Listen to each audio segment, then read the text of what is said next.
Bonjour à tous. Miarabantsika rehetra. Vous êtes dans la joie ce matin? Faly ve nareo amin'ity maraina ity? Vous êtes bien? Ao tsara? Vous aimez l'évangile? Tianareo ve ny filazantsara? Alléluia. Alléluia.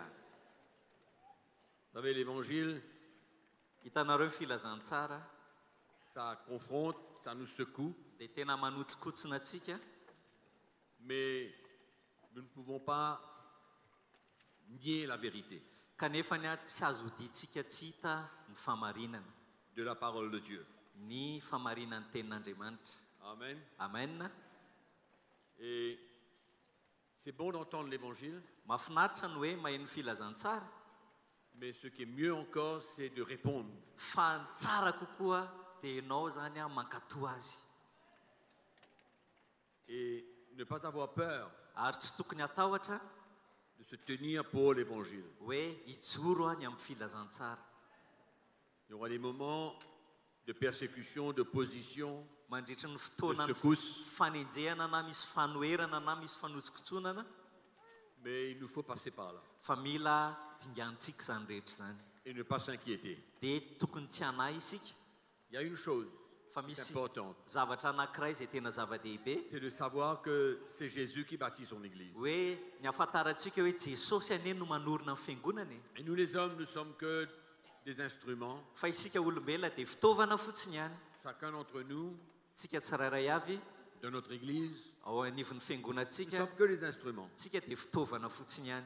Et Jésus est sur le trône Fa et, Jesosy eo amin'ny fiandrianany et il bâtit son Église. dia izy no manorina ny fiangonany. C'est ça la foi que j'ai dans mon cœur. Ary zany no finoana ao anatin'ny foko androany. Les réactions, Misy fihetsika, ça ne peut pas me troubler. ny fihetsika izay hitan'ny masoko tsy Et ça ne tokony doit pas nous troubler. anotsikotsina azy, tsy tokony anotsikotsina anao, Ni ataitra anao paniquer, zany, aza ataitra ny amin'izany, parce que ce sont des réactions normales satria normala reny fihetsika izay hitanao eny ivelany reny, vis-à-vis de l'Évangile. manoloana ny filazantsara. Vous savez, quand vous essayez de déraciner quelque chose, Hitanareo tsara rehefa te hanongotra zavatra anankiray amin'ny fakany izay ianao. par exemple un arbre dont les racines vont très profondément, Ohatra hoe misy hazo lehibe anankiray dia ny fakany any anaty lalina be any, c'est pas évident de pouvoir déraciner l'arbre. dia ohatra ny hoe raha amin'ny hery amin'ny maha-olombelona zany dia sarotra manongotra n'iny hazo iny. Mais si on persévère, Kanefa raha maharitra isika et on arrivera à bout ka maharitra hatramin'ny farany, pour ensuite pouvoir planter mba ahafahantsika mamboly indray avy eo, dans l'Église ce qui est de la part de Dieu. dia ahafahantsika mamboly eo anivon'ny fiangonana azy avy amin'Andriamanitra. Dans ces derniers jours que nous vivons, Ao anatin'izao vaninandro farany iainantsika izao nous n'avons pas le droit de passer à côté. dia tsy tokony hanao ny tsy mety intsony isika. C'est comme un train qui passe Tahaka ny machine anankiray, la machine anankiray izay mandalo, ou une porte qui s'ouvre devant nous, dia misy varavarana misokatra eo anoloantsika, comme une opportunité que Dieu nous donne. tahaka ny tombony lehibe anankiray omeny tompo atsika, Il faut vraiment répondre. dia tena fotoana hamalinana izany Prendre le ankehitriny. train, Mandray an'ilay la machine traverser par la porte dia mandalo an'ilay varavarana, et avoir la foi que Dieu est en contrôle. dia manana finoana kosa hoe Andriamanitra no mifehy ny zavatra Pourquoi les rehetra. réactions, l'opposition, les persécutions ne doivent pas nous ébranler? Zay mahatonga hoe ny fihetsiky ny olona na ny fanoherana izay hitantsika tsy tokony hataitra antsika. Quand nous voyageons Rehefa dans ces pays d'Afrique rehefa mitety ny firenena afrikanina moa izahay et que nous prêchons l'Évangile, ka mitoro ny filazantsara, comme nous le faisons parmi vous ici à Madagascar, tahaka ny ataonay aminareo ohatr'izao eto Madagasikara, il y a toutes sortes de réactions. dia betsaka ny fihetsiky olona izay hitanay. Mais quand Dieu nous appelle à partager l'Évangile, Kanefa rehefa ny tompo no miantso anay hizara ny filazantsara, nous ne devons pas nous inquiéter. dia tsy tokony hanam-panahina isika. Nous devons faire confiance au Seigneur, avoir la foi dans notre cœur, Fa mahatoky ny tompo miaraka amin'ny finoana ao am-pontsika qu'il est en contrôle et qu'il bâtit son Église. hoe izy no mifehy ny zavatra rehetra ary izy no manorina ny fiangonany. Ça, c'est la foi qu'il y a dans mon cœur Satria izay ny finoana ao anatin'ny fontsika à chaque fois que je partage l'Évangile. isaky ny mizara ny filazantsara ao. C'est que le Seigneur, c'est lui qui bâtit son Église. Hoe Andriamanitra no manorina ny fiangonany. C'est pourquoi nous ouvrons nos cœurs zay mahatonga antsika tokony hanokatra ny fotsika et nous voulons pouvoir bénéficier de tout ce que le Seigneur nous donne. ary tokony hazo tombony isika amin'izay noman'ny tompo atsika. Amen. Amen. Vous êtes heureux? Faly ve nareo? Moi, je suis là, mes frères et sœurs, pour vous aider. Za raha lasianabavy matoa tonga eto dia hanampy anareo. Par la grâce de Dieu, Dieu m'a permis de vivre certaines choses avec lui. Noho ny fahasoavan'Andriamanitra dia afaka niaina zavatra niaraka tamin'ny tompo. De traverser des moments difficiles. Nandalo fotoatsarotra nisy fotoana.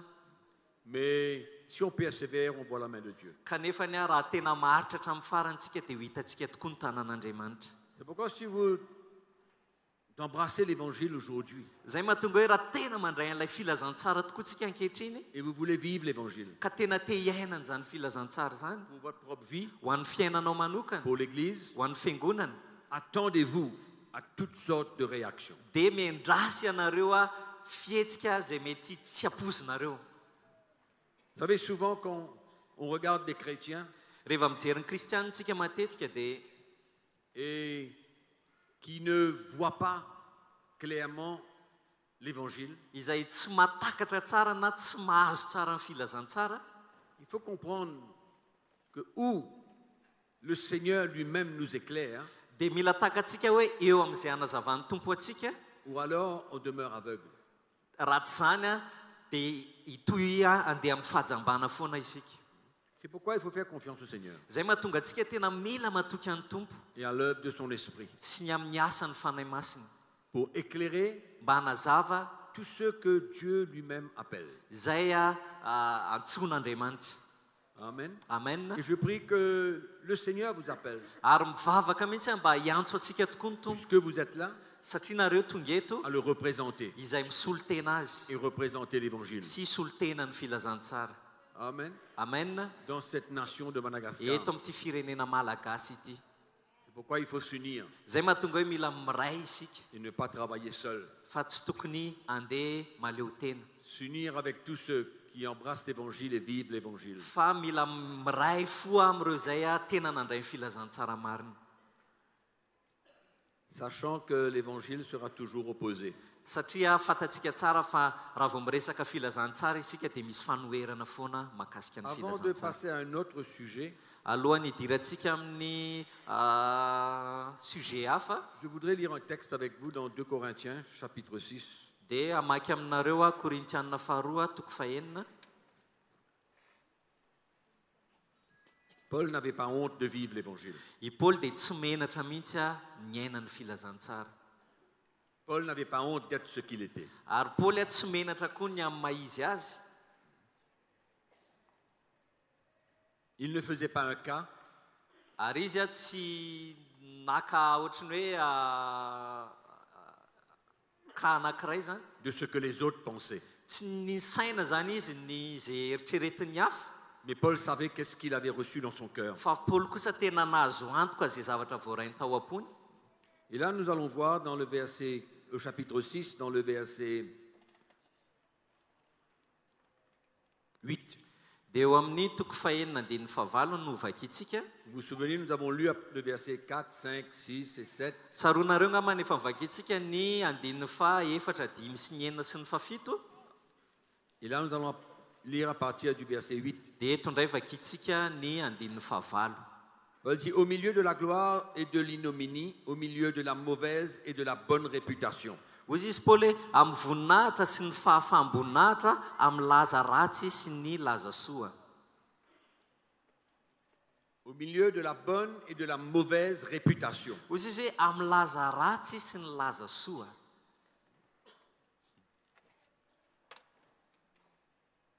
Étant regardé comme imposteur, quoique véridique. Dia hoy izy hoe tahaka ny mpamitaka nefa marina ihany. Comme inconnu, quoique bien connu. Tahaka ny tsy fantatra nefa fantatra tsara ihany. Comme mourant, voici nous vivons. Tahaka ny efa ho faty nefa indro velona ihany. Comme châtié, quoique non mis à mort. Tahaka ny faizina nefa tsy atao maty. Comme attristé, et nous sommes toujours joyeux. Tahaka ny ampalelovina nefa faly mandrakariva. Comme pauvres, et nous en enrichissons plusieurs. Tahaka ny malahelo nefa mampanakarena ny maro. comme n'ayant rien et nous possédons toutes choses. tahaka ny tsy manana na dia kely akory azy nefa manana ny zavatra rehetra. C'est extraordinaire hein, tena ohatrany hoe magaga zany ce que nous lisons là ce matin. zay zavatra vakikintsika eto amin'ity maraina ity. Nous voyons deux personnalités ohatrany hoe mahita toetra ny olona anankiroa zany tsika eto dans la même personne. nefa ny olona ray no mitondra azy. Ce que les gens voyaient de la vie de Paul ny voalohany zany dia ny zavatra hitan'ny olona ivelany teo amin'ny Paul et ce que lui, il ressentait à l'intérieur de lui, qui il était. sy Paul kosa fahafantarany azy manokana. Il y avait là une image naturelle de l'homme teto zany nisy fomba fijerin'ny olona ivelany et un état spirituel. sy ny fijery ara-panahy. C'est pourquoi aujourd'hui, dia zay mahatonga hoe androany il ne faut pas avoir honte aza menatra de traverser des moments durs et difficiles. raha mandalo zavatra fotoatsarotra ianao ana fotoana mafy. Mais ce qui est important, fa ny zava-dehibe c'est de s'assurer qu'on transporte en nous la révélation de l'évangile. dia ny azahoantsika antoka hoe tena mitondra ny filazantsara tokoatsika ny fanambaran'ny filazantsara ao amintsika. La vie de Paul, fa ny fiainan'ny Paoly peut-être son état, mety hoe toetrany toerana misy azy ce qu'il vivait tous les jours, ny fiainana iainany isan'andro n'était pas enviable dia ohatrany hoe tsy mampitsiriritra ny olona dans le naturel. eo amin'ny tamaso zany. Il était vu comme quelqu'un de pauvre, de n'ayant rien, ohatrany hoe raha amin'ny tamaso zany izy dia ohatrany hoe olona malahelo tsy manan-karena châtié, attristé, olona mampalahelo izy comme inconnu, comme imposteur. tahaka ny olona tsy fantatra tahaka ny mpamitaka. Il était vu comme ça dans le naturel. raha ny fijery tamaso amin'ny Paoly zany dia ohatr'izay ny fijery azy ivelany. Mais lui, il décrit ce que lui, il vivait à l'intérieur de lui. kanefa kosa Paoly manambara tsara hoe ohatrany ahoana indray ny fiainany ao anatiny ao. C'est pourquoi ce que les gens pensent de nous zay mahatonga hoe raha zay eritreretin'ny olona rehetra momba atsika ne doit pas nous affecter quand ça n'a aucune valeur. dia tsy tokony akasika atsika satria tsisy lanjany zany. Paul voyait la richesse qui était en lui. satria Paoly nafantatra tsara ilay arena zay ao aminy. Les gens le voyaient attristé, mais il dit, toujours j'étais joyeux. ny olona zao mahita azy hoe tahaka ny ampalelovy nefa sisy hoe faly mandraka hariva aho. La joie du Seigneur était sa force. satria ny fifalian'ny tompo no heriny. Il était joyeux de proclamer l'évangile. faly izy manambara ny Il filazantsara. était heureux de voir les gens être sauvés, de voir les gens être établis dans le Seigneur. faly izy mahita ny olona voavonjy ary faly izy mahita olona anankiray zay tena miorina ao amin'ny tompo. Mais sa vie, comme nous avons lu, fa ny fiainany kosa manokana araka ny vakintsika n'était pas teto toujours excitante dans le naturel. dia ohatrany hoe tsy mataitra zany raha jereny ivelany. Mais kanefa spirituellement, ara-panahy ce qu'il transportait était riche, était un trésor. dia nefa ny zavatra tena ao anatiny dia tena misy arena be ary misy arena miafina mihitsy azy. Les gens le voyaient comme pauvre, mais lui, il ne se considérait pas pauvre. ny olona mahita azy hoe malahelo kanefa ny fijeriny antenany izy tsy malahelo. Il dit, nous enrichissons toujours les gens. ozy izy hoe izay dia mampanaka arenany maro. Sa richesse était dans la lumière de l'évangile qu'il transportait. satria ny arenan'ny Paoly dia tao anatin'ilay fahazavany filazantsara zay C'est pourquoi, mes entiny. frères et sœurs, il faut marcher dans l'esprit. zay mahatonga hoe raha lasana bafy mila mandeha Il ara-panahy faut isika. considérer les choses spirituelles mila manome lanja ny zava-panahy isika et non pas les choses matérielles. fa tsy ny zavatra ara-materialy. Et non pas ce que nous sommes dans le naturel. tsy fijerentsika ny tenantsika ivelany zany no tokony mentsika lanja. Il faut vivre par l'esprit. fa mila mandeha amin'ny fanahy isika. Il faut voir les choses dans l'esprit. mila mahita ny zavatra ao amin'ny fanahy isika. Et la manière que les gens voyaient Paul, tahaka ny fijeriny olona amin'ny Paoly ivelany c'était un homme abattu, châtié, dia tahaka ny olona resy izy comme si il allait mourir, ohatrany hoe ho faty izy raha mifijery azy Toujours ivelany triste. malahelo lava n'ayant rien. ohatrany hoe tsy mananninina malahelo Mais lui, il refute cela. kanefa izy tsy ohatr'izay. Il dit non, c'est pas comme ça que je suis moi. dia mambara mihitsy tsy ohatrany io fijerinareo ahy io ny tena maha izy Peut-être vous pouvez me voir de telle manière, ça paraît comme si que c'est comme ça. mety hoe amin'ny fijerinareo hitamaso mety hoe ohatrany io mihitsy Dans le naturel, peut-être que c'est vrai. mety hoe raha amin'ny hitamaso dia mariny zany. Mais moi, ma vision n'est pas naturelle, j'ai une vision spirituelle de ma vie. fa ny fijery koa tsy amin'ny hitamaso fa manana fijery ara-panahy kosa eo amin'ny fiainako. Moi, je suis un homme heureux. za olona faly J'ai la joie de servir Dieu. manana fifaliana manompo ny Je tompo ne travaille pas en vain. ary za tsy miasa foana. Je suis pas pauvre, moi je suis riche, j'enrichis tout le monde avec l'évangile. zaho izy tsy mahantra fa manan-karena satria za mampan-karena maro amin'ny filazantsara. Vous voyez que j'ai rien, mais moi je possède tout. Mety mahita nareo tsy manana kanefa za manana ny zavatra rehetra. Il possède la révélation de l'évangile. Manana ny fanambaran'ny filazantsara izy. Pourquoi il ne faut pas avoir peur? Zay mahatonga hoe tokony tsy hatahotra isika. Il ne faut pas se fatiguer avec ce que les gens disent. Aza reraka ny fonao amin'izay tenenin'ny olona. Il faut regarder les choses dans l'esprit. Fa mila mijery ny zavatra ao amin'ny fanahy Il isika. faut voir notre état dans l'esprit. Mila mijery ny toetrantsika ao amin'ny fanahy isika. Et vous savez, les autres prédicateurs Ary hitanareo tsara ireo mpitory-teny hafa se servaient de l'état naturel de pauvre de de Paul mijery ny fijery ivelan'ny Paoly amin'ilay mety hoe mahantra zany pour essayer de détruire son ministère. mba ahafahana izy ireo mamotika ny asa fanompon'ny Paoly. Il parlait de Paul dans le naturel. Dia ny zavatra resana izy ireo dia Paoly hita maso. Regardez-le. Jereo tsara io Paoly io. Regardez son état naturel. Jereo tsara ny endrika ivelany. Et ils essayaient de détruire l'homme et ce qu'il transportait. Dia zampitehana mihitsy zany Paoly amin'ny maha izy azy sy zavatra ao anatin'ny Paoly. Ces choses de naturel ne sont pas importantes. Fa ny zavatra ivelany tsy zavatra tsy Il manan-danja. ne faut pas avoir honte de ce que nous sommes, de ce qu'on est. Aza menatra ny maha izy atsika. Si vous n'avez pas grand-chose Raha tsy manana zavatra be ianao zany dans le naturel amin'ny hita maso et que vous transportez le message de Christ à l'intérieur de vous, vous êtes un homme riche. kanefa ianao tena mitondra ny afatry Kristy ao anatinao dia ianao manan-karena indrindra. Il faut comprendre ce que c'est que la richesse de Dieu. Mila takatsika hoe inona ny aren'Andriamanitra. Paul avait compris. Paoly natakatra an'izany. Ses détracteurs n'avaient pas compris. Fa ny reto mpitory-teny hafa reto tsy natakatra an'izany. Ils utilisaient la vie de Paul dans le naturel pour le détruire. Dia ohatrany hoe animbany izy ireo amin'ny Paoly zany ny fomba fijeriny azy ireo amin'ny Paoly ivelany. Mais Paul dit, moi non.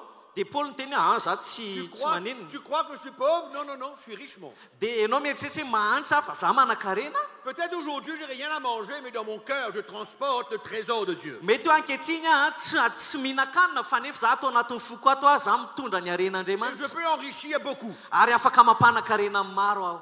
C'est comme ça qu'il faut voir le royaume de Dieu. Tahaka an'izany tokony fijerentsika ny Et assez fanjakan'Andriamanitra. regarder les choses dans le naturel. Dia aokotsika tsy hijery zavatra ivelany intsony. Il faut voir les choses dans l'esprit. Fa mila mijery ny zavatra rehetra ao amin'ny C'est fanahy comme ça isika. que chacun de nous, nous avons besoin de nous voir. Zay mahatonga antsika mila mandiny tena isika mahita ny tenatsika. Et ne pas se fatiguer avec la manière que les gens nous voient. Fa tsy tokony ho reraka intsony fotsika amin'ny fomba fijeriny olona atsika. Ou que même les prédicateurs interprètent les choses. Mba ahafahan'ireo mpitory-teny hafa mandika ny fiainanao amin'ny fomba hafa. Ma vie, premièrement, est spirituelle. Fa satria ny fiainako aloha voalohany indrindra dia ara-panahy. La marche de foi est une marche spirituelle. Satria ny fandehanana amin'ny finoana dia fandehanana ara-panahy. Le combat de la foi est un combat spirituel. Ary ny adiny finoana dia ady ara-panahy. Et c'est ça que nous avons besoin de voir dans l'esprit. Dia izay ny zavatra mila hitantsika ao amin'ny fanahy aloha. Pas ce que j'ai, Tsy hoe izay zavatra pas ce ananako. que je possède. Tsy izay zavatra ananako. Non, Tsy zay. c'est bien. Ce sont des choses que si l'on est béni par ces choses-là, gloire à Dieu. Raha ohatra ianao ka tahina amin'ny zavatra ara-materialy dia voninahitra ho an'ny tompo. Mais notre richesse, c'est la révélation du message de Christ. Fa ny tena harentsika dia ilay fanambarany afatry Kristy. Et il y a tellement de chrétiens qui sont vraiment pauvres dans l'esprit. Ary tena betsaka nefa ankehitriny any kristiana izay mahantra ara-panahy. Vaut mieux être pauvre dans le naturel, mais riche dans l'esprit. Aleo ara mahantra eo amin'ny hita maso tsy izay mahantra ara-panahy. Que riche dans le naturel, mais pauvre en esprit. Nefa hoe na hoe manan-karena eo amin'ny hita maso fa mahantra ara-panahy. Et ne pas transmettre et transporter le message de Christ. Ka tsy ahafahanao mitondra ny afatry Kristy. Amen. Amen. C'est pourquoi il ne faut pas avoir honte de ce qu'on est. Zay mahatonga aza menatra amin'ny maha izy anao ankehitriny. Riche, pauvre, Na mahantra ianao na manan-karena na inona toerana misy anao. c'est pas ça la chose principale. Zay no lahara-pahamehana. Amen. Nous sommes riches spirituellement et nous pouvons enrichir plusieurs. Isika dia manan-karena ara-panahy ary afaka mampana-karena ny maro. Tu n'as peut-être pas de quoi donner quelque chose à quelqu'un naturellement. Mety hoe tsy afaka manome zavatra ara-materialy mivantana amin'olona ianao. Mais sache que si tu transportes l'évangile, tu as de quoi l'enrichir spirituellement. Kanefa ianao raha tena mitondra amin'ny filazantsara dia tena mino aho hoe afaka mampanankarena azy ianao. Et la fermir dans les choses de Dieu. Ary afaka mampijoro azy ao amin'Andriamanitra. Alléluia. Alléluia. C'est pourquoi il ne faut pas perdre. Zay mahatonga aoka ianao tsy diso. Il ne faut pas perdre l'esprit de l'évangile en échange des choses matérielles. Aoka ianao tsy diso ny fanahy filazantsara ka lasa hosolonao ny zavatra ara-materialy. Je répète. Averika any. Il ne faut pas perdre l'esprit de l'évangile en échange des choses matérielles. Tandremo a very ny fanahy filazantsara ka natakalinao zavatra ara-materialy. Il ne faut pas interpréter les choses matérielles comme étant spirituelles. Aza adika ny zavatra ara-panahy amin'ny alalan'ny zavatra ara-materialy hitanao. Paul dit chercher les choses d'en haut et non pas les choses de la terre. Hozy izy Paoly hoe sainy ny zavatra any ambony fa tsy ny zavatra ety ambany. Amen. Amen. Comprenons la richesse de l'évangile. Tena aoko takatsika ny haren'ny filazantsara. Quelle est notre richesse spirituelle? Inona ka ny harena ara-panahintsika? C'est ça que Paul était intéressé, d'enrichir les gens dans l'esprit. Ary zay ny tena naliana amin'ny Paoly hoe hampanan-karena maro ao amin'ny fanahy. Et faire confiance à Dieu pour le reste. Dia atoko ny tompo kosa amin'ny ambiny rehetra. C'est pourquoi l'esprit de l'évangile aujourd'hui dans l'église a totalement changé. Zay mahatonga hoe ny fanahy filazantsara ankehitriny hitantsika ny fiangonana tena niova tanteraka. J'ai voyagé en Afrique depuis 1987. Nanomboka tamin'ny 1987 any tetiny Afrika. Ça fait quand même 32 ans. Efa 12 taona tany hoany zany. J'ai rencontré des milliers et des milliers de serviteurs de Dieu. Dia mpanompon'Andriamanitra manarivo ny amanarivo ny efa niona tamiko. Et en 1987, Fa tamin'ny 1987 j'ai rencontré des pasteurs, des serviteurs de Dieu, dia niona tamina pasteur mpanompon'Andriamanitra maro qui aimaient Jésus. zay tena Qui aimaient Jésus pour qui il était. tena hoe tiany Jesosy amin'ny izy azy. Et qui servaient le Seigneur. Ary nanompo ny tompo izy. Ils servaient Jésus de tout leur cœur. Tena nanompo ny tompo tamin'ny fony manontolo izy. Sans se soucier de quoi que ce soit d'autre. Dia tsy nanahy izy na amin'inona amin'inona ankoatran'izay. Leur condition naturelle Ary ny fepetra ivelan'ny iainan'izy ireo n'était pas enviable. dia tena ohatrany hoe tsy mampitsiriritra raha Les jerena. conditions difficiles. Satria tena tao anatin'ny fepetra ratsy. Leur amour pour Jésus. Fa ny fitiavany an Jesosy kosa, Leur disponibilité de servir Dieu n'importe où, n'importe quand, dans n'importe quelle circonstance. ny fahavononan'izy ireo tena nompo an Jesosy na tamin'ny fotoana rehetra na inona toe zavatra misy C'était kosa. quelque chose de tangible dans Dia l'esprit. tena azo tsapahitanana ao amin'ny fanahy. Il n'y avait pas de condition pour eux servir le Seigneur. Ho azy ireo zany ny anompony any tompo tsy misy fepetra.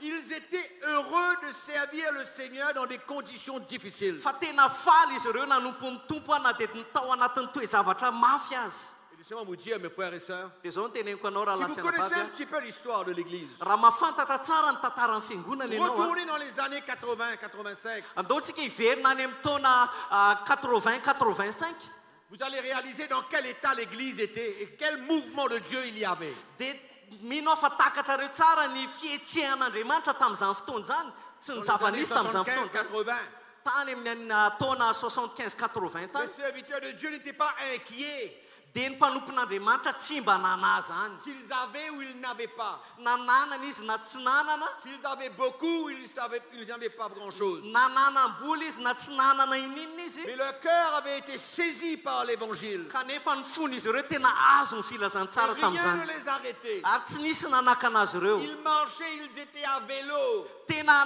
na mandeha tongotra izy na mandeha Ils bisikleta étaient bouillants pour Christ. fa tena miredareda ho an'i Kristy izy.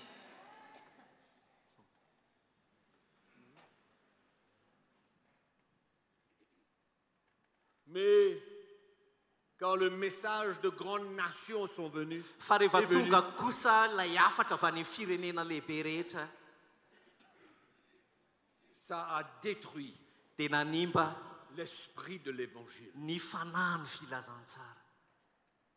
Aujourd'hui, vous allez en Afrique. Rehefa makany Afrika ianao ankehitriny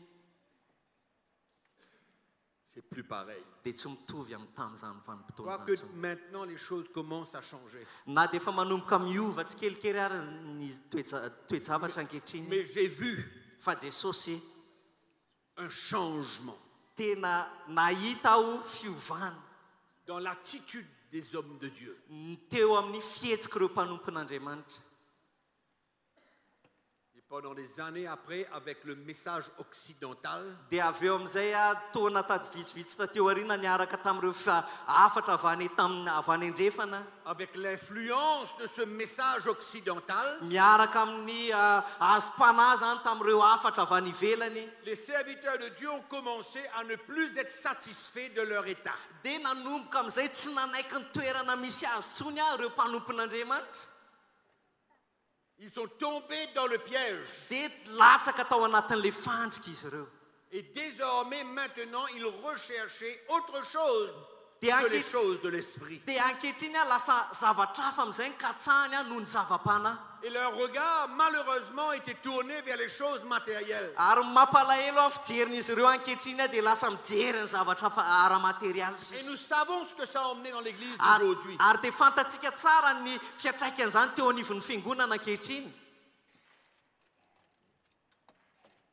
C'est pourquoi je vous ai donné l'exemple de l'apôtre Paul ici. Zay mahatonga manome ohatra anareo fiainam-poly apôstôly eto. Pour vous encourager Mba hampaherezina anareo à ne pas voir les choses dans le naturel, hoe aza mijery ny zavatra hita maso ianareo, et voir les choses dans l'esprit. fa mijereny zavatra ao amin'ny fanahy. Et de voir la profondeur Ary ahita ny alaliny sy ny hareniny, de la révélation du message de Christ dans notre cœur. ny hareniny fanambaran'ny filazana tsara ny Kristy ao am-potsika. Qu'importe ce que les gens comprennent et ne comprennent pas. Na inona mety eritreretin'ny olona na tsy azon'ny Nous olona, devons savoir qu'est-ce que nous transportons dans notre cœur spirituellement. fa isika tokony mahafantatra hoe inona tokoa ny zavatra entsika ara-panahy ao amintsika. Et accepter que c'est cela notre richesse. Ary mila manaiky isika izay rery ihany no harentsika. C'est ça notre richesse. Izay no harentsika. Et faire confiance à Dieu pour le reste. Dia matokony tompo amin'ny ambiny rehetra. Mais si l'esprit de l'évangile change, Fa raha vao miova kely ilay fanahy filazantsara, nous allons nous inquiéter. dia lasa manahy Nous isika, allons voir les choses dans le dia naturel. lasa hita zavatra amin'ny hita maso isika, Nous allons commencer à chercher des moyens dans notre propre force. dia lasa hitady fomba hafa isika amin'ny herin'ny tenantsika manokana. Pourquoi dans mon cœur, je sais que c'est Jésus qui est en train de bâtir. Zay mahatonga anahy tena resy lahatra ao boky hoe Jesosy no manorina. Et la première chose qu'il bâtit, c'est bâtir des hommes et des femmes. Ary ny zavatra ahoriny Jesosy voalohany dia manorina lehilahy sy vehivavy izy aloha. Il construit la vie des hommes et des femmes. Manorina manamboatra fiainana lehilahy sy vehivavy. Amen. Amen. Il faut voir les choses dans l'esprit. Okanao hijery ny zavatra ao amin'ny fanahy. Le message occidental est venu tout brouiller. Ny afatra avy any ivelany na tonga brouillé. fifangaroana. Lasa nisy fifangaroana. Et aujourd'hui, le chrétien a peur d'être ce qu'il est. Il a honte peut-être d'être ce qu'il est. Dia indray ankehitriny azy ny kristiana lasa matahotra ny mahizy azy na ohatra hoe menatra mihitsy azy amin'ny mahizy azy. Naturellement. Amin'ny hita maso zany hita ivelany.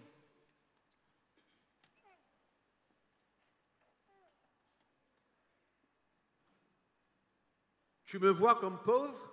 Mahita anahy tahaka ny mahantra ve ianao? C'est ça que le chrétien doit dire. Dia tokony zay ny fitenin'ny À n'importe kristiana qui. amin'iza n'iza, Dans l'état qu'il est. amin'ny toerana misy azy zany a. Tu me vois comme pauvre, Mety hoe mahita anahy tahaka ny malahelo ianao, mais je peux enrichir beaucoup de personnes. kanefa afaka mampanakarena amin'ny maro aho.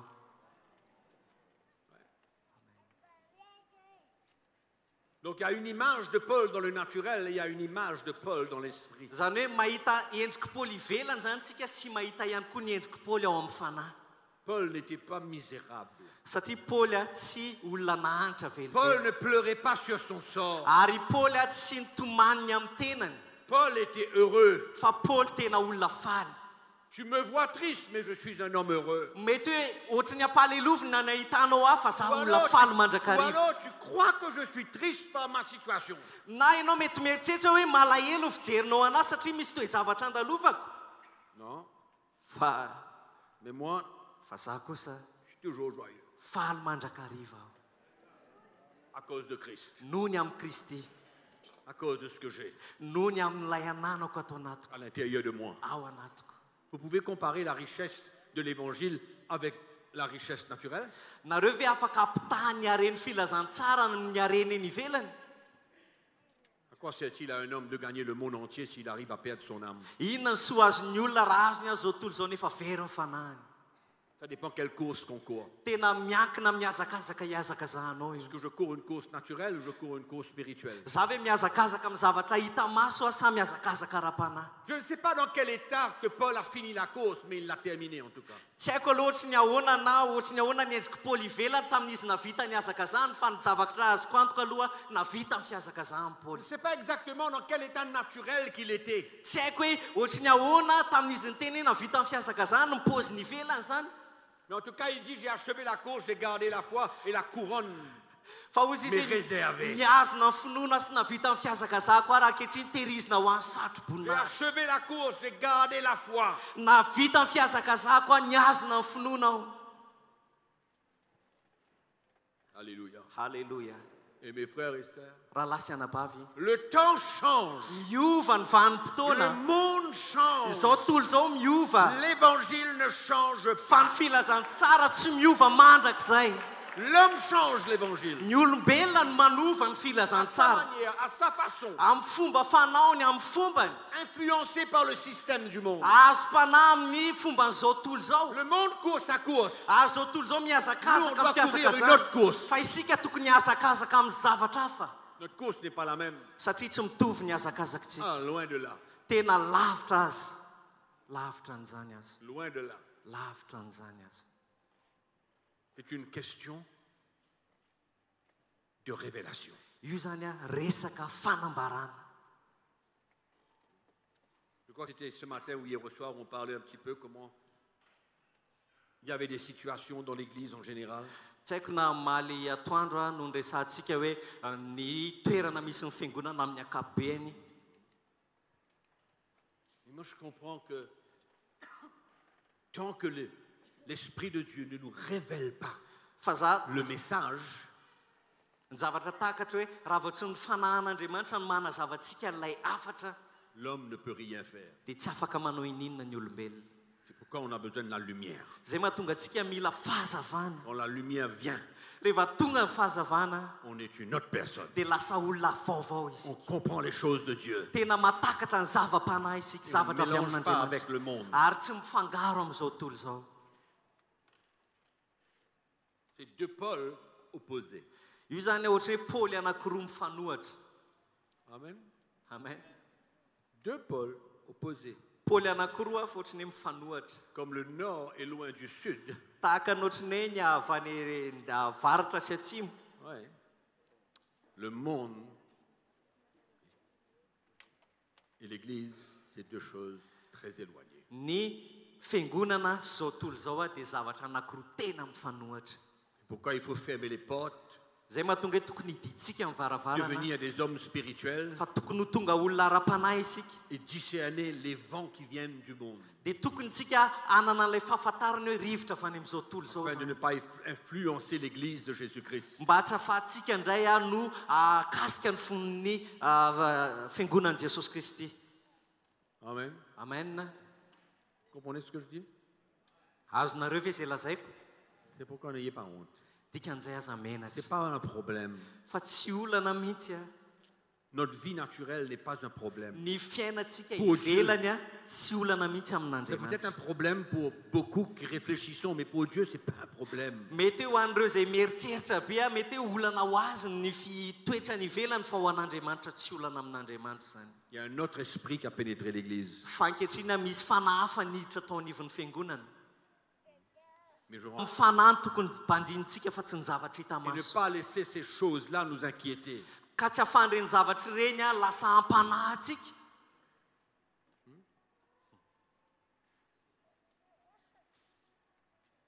Dieu n'a jamais laissé un seul de ses enfants mourir de faim.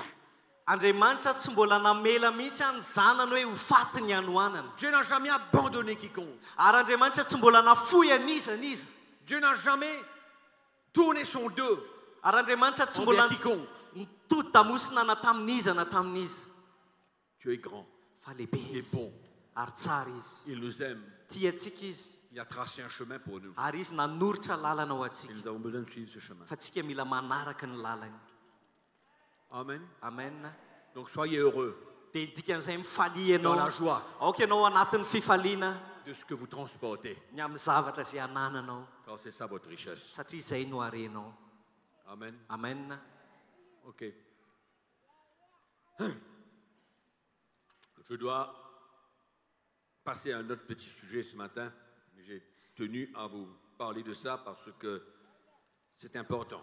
resaka afotsika androany a zay hitako hoe zava-dehibe ny ahenonao azy a Il y a des pays qui sont riches, il y a des pays qui sont pauvres. misy mantsy a firenena mahanitra dia misy firenena tena manan-karena Et les chrétiens ont besoin de vivre leur vie, ary ny kristiana dia mila miaina ny fiainany que ce soit dans un pays pauvre, que ce soit dans un pays riche, na manan-karena ny firenena misy anao a na mahanitra ny firenena misy anao dans le même esprit de l'évangile. fa mila fanahy iray eo amin'ny filazantsara avokoa Rien ne doit changer. tsy tokony zavatra iova C'est pourquoi le Seigneur veut renverser beaucoup de forteresses en nous. zay mahatonga n'andriamanitra te handrava fiarovana mafy maro L'Esprit de Dieu veut nous révéler fanan'andriamanitra te hanambara amintsika le vrai message de Christ. ny tena afatry kristy marina Que le Seigneur puisse vous éclairer ary ny tompony hanazava anao et que vous soyez heureux de le servir. ka ahafahanao tena faly a raha nompo azy Amen. amen Comme vous êtes, tahaka anao io a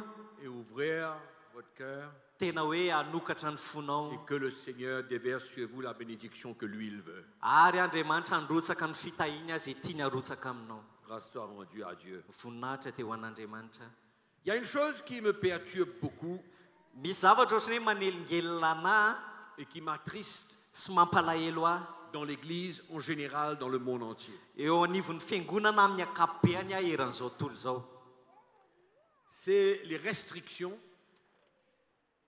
les obligations, les lois ny fitsipika sy ny lalàna sy ny faneriterena premièrement dans la vie des pasteurs eux-mêmes, voalohany indrindra aloha ho amin'ny pastera mahapastera azy qui imposent des lois dans leur propre vie izay mametraka lalàna amin'ny tenany ihany et qu'ils ensuite transmettent ça au peuple de Dieu. dia nefa avy eo a apitany amin'ny vahoaka an'andriamanitra ihany koa izany Et le résultat, c'est que l'Église est emprisonnée. dia ny vokatra izay a dia ohatrany hoe midy anaty figadrana ny fiangonana Et dans une prison, ary ao anaty figadrana avec toutes sortes de lois, de restrictions, d'obligations, de principes, de techniques, de théories, miaraka amin'ny lalàna sy ny faneriterena sy ny fitsipika sy ny mandeha amin'ny ara-teknika rehetra et le chrétien est prisonnier de tout cela. dia lasa ohatrany hoe gadra ao anatin'izany ny kristianina Finalement, il n'arrive pas à goûter à la liberté que Dieu lui donne,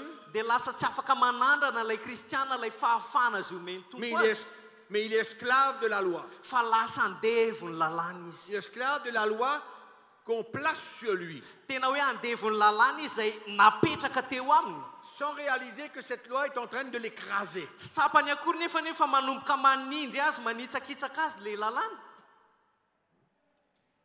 C'est en train de le tuer. efa manomboka mamono azy zany Et c'est sérieux. ary tena resaka matotra Et zany vous savez, ce genre de loi, ça commence dans notre maison. ary fantatrareo tsara fa le lalàna ohatr'ireny ao an-trano no manomboka Même envers notre femme et notre mari. na manoloana ny vaditsika zany On impose des lois. mametraka lalàntsika amin'izy ireny On a le droit, on n'a pas le droit de faire certaines choses. hoe ty azonao atao ty tsy azonao atao a sy ny Il n'y a sisa pas de liberté d'être ce qu'on est. tsy manana fahafana mihitsy zany tsika hiaina amin'ny matsikatsika On veut imposer un changement ou on veut imposer une manière de vivre à notre conjoint. te hanery zany tsika amin'ny vaditsika hoe ohatr'izao eny ny tokony fiainanao Je répète.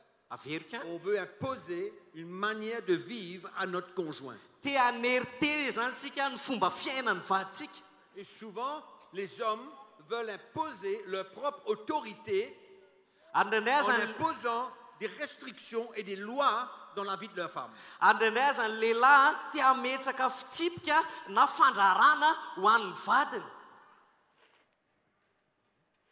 Et on ne réalise pas que c'est un fardeau qu'on pose sur la personne. Kanefa tsy takatsika mihitsy hoe vesatra apetrakintsika eo amin'ilay olona anie zany.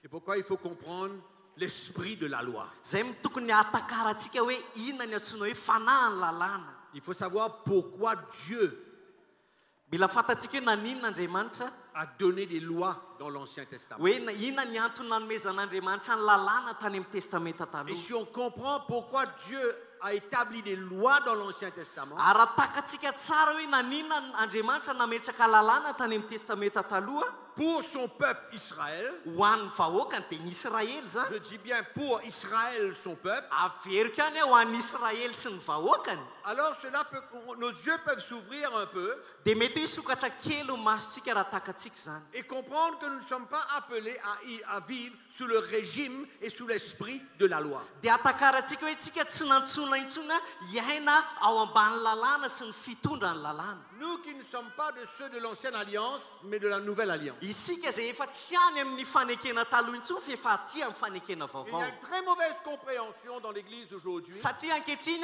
misy zavatra tsy takan'ny olona eo anivon'ny fiangonana ankehitriny concernant l'ancienne alliance et la nouvelle alliance. mahakasika ny fanekena taloha sy ny fanekena vaovao. Et c'est malheureux qu'on veut mélanger les deux et vivre les deux. Dia tena mampalahelo indraindray tsika sady te hiaina n'izy roa.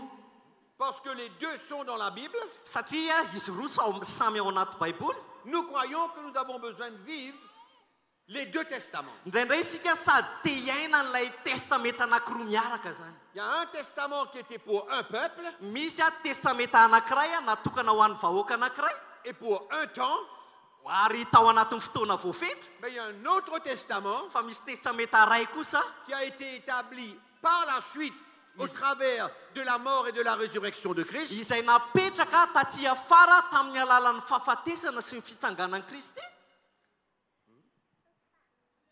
qui ne s'attache pas à l'Ancien Testament et izay l'Ancienne Alliance. izay tsy mifamatotra velively amin'ilay fanekena taloha.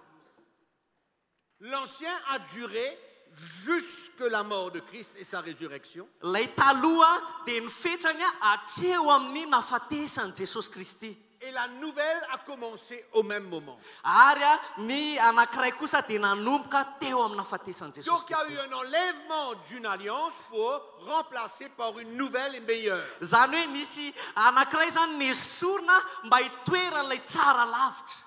Mais il faut faire attention, nous les chrétiens. Fa mila mitandrina isika kristianina. Ce n'est pas parce que l'Ancien Testament forme partie de la Bible Fa mila mitandritsika tsy hoe ny testameta taloha akory hitantsika ao anatin'ny baiboly que nous avons besoin de nous soumettre aux lois de cette alliance. ka hoe voatery isika lasa ambany lalàna ao amin'ny testameta taloha ihany koa. Les ordonnances, les prescriptions, les sacrifices, etc.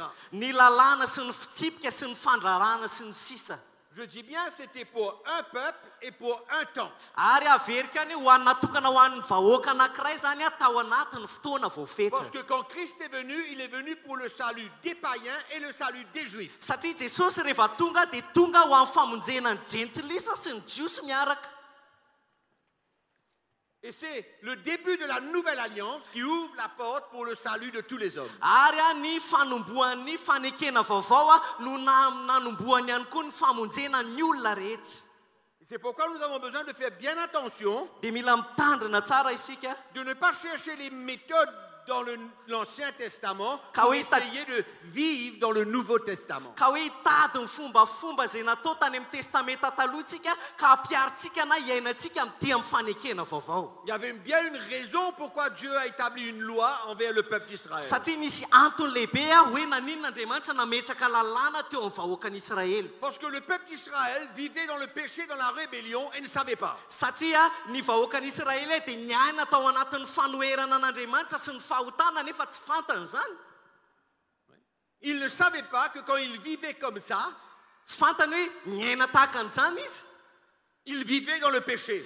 Ka tsy fantany zany hoe miaina ao anaty fahotana izy raha manao an'izany. Parce que c'est la loi que Dieu a emmenée qui a révélé le péché. Satria ilay lalàna nentin'Andriamanitra ho azy ireo no namatarany izy ireo ny fahotany. Ouvrez votre Bible avec moi dans l'épître de Paul aux Romains. Ndao tsika mamaky amin'ny epistiliny Paoly ao amin'ny Romanina. Suivez-moi bien. Tena arao tsara Bien. arao tsara. Vous Ouvrez vos cœurs. Sokafo lehibe fonao. Verset 7. Andininy fafito. Chapitre 7, verset 7, Romains. Romanina toko fafito, andininy fafito. Que dirons-nous donc? La loi est-elle péché? Inona ary no lazaintsika hotavany lalàna? Loin de là. Sanatria izany. Mais Kanefa- je n'ai connu le péché que par la loi. Kanefa tsy nalala ny ota aho raha tsy tamin'ny lalàna.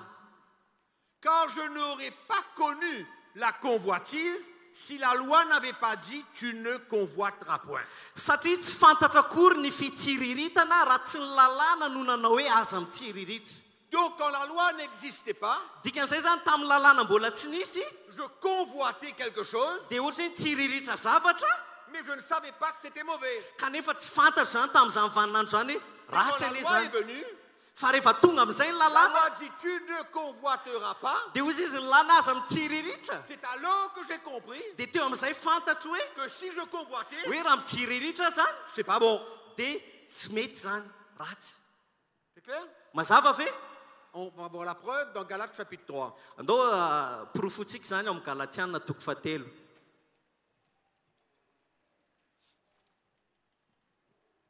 Verset 19.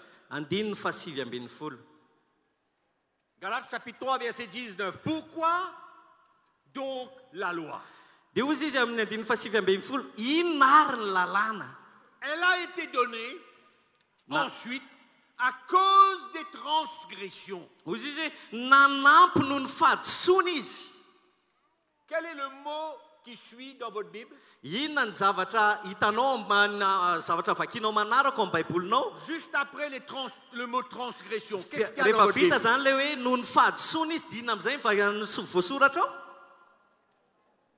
Quel est le mot qu'il y a? Inona ilay voasoratra ao? Moi, dans ma Bible, c'est écrit jusqu'à. Oui. C'est bon? Ozy izy hoe ambara-piaviny. Oui, c'est bon. C'est bon? Oui, c'est bon. Dans la Bible aussi, c'est comme ça? Ohatr'izay koa va ny ao amin'ny baibolinao? C'est bon? Ohatr'izay ihany a? Mitovy zany a? Oui, c'est bon. C'est pareil. Donc, elle a été donnée Dikan'izay zany nomena ny à lalàna cause des transgressions, premièrement. ny voalohany indrindra aloha noho ny amin'ny fahadisoana. À cause du péché, pour révéler le péché. Noho ny amin'ny fahotana zany hoe nampafantatra ny fahotana izy. Pour montrer que l'homme est pécheur. Mba hanampisehoana hoe mpanotana iny olombelona. Pour montrer que ce qu'il fait n'est pas bon. Mba nanehoana tamintsika hoe io zavatra ataontsika io ny tsy mety. Mais ça a été donné Ary nomena io jusqu'à mambara-pi. ce que vienne la descendance. Ozy izy hoe ambara-piavy ny taranaka. À qui la promesse avait été faite. Izay nomena ny teny fikasana. Ok? Mazava ve? C'est bon? Mazava? Clair? Mazava?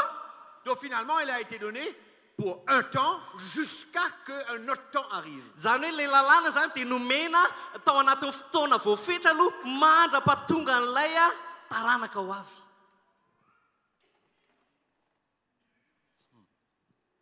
Romains chapitre 5. Romanina toko fahadimy.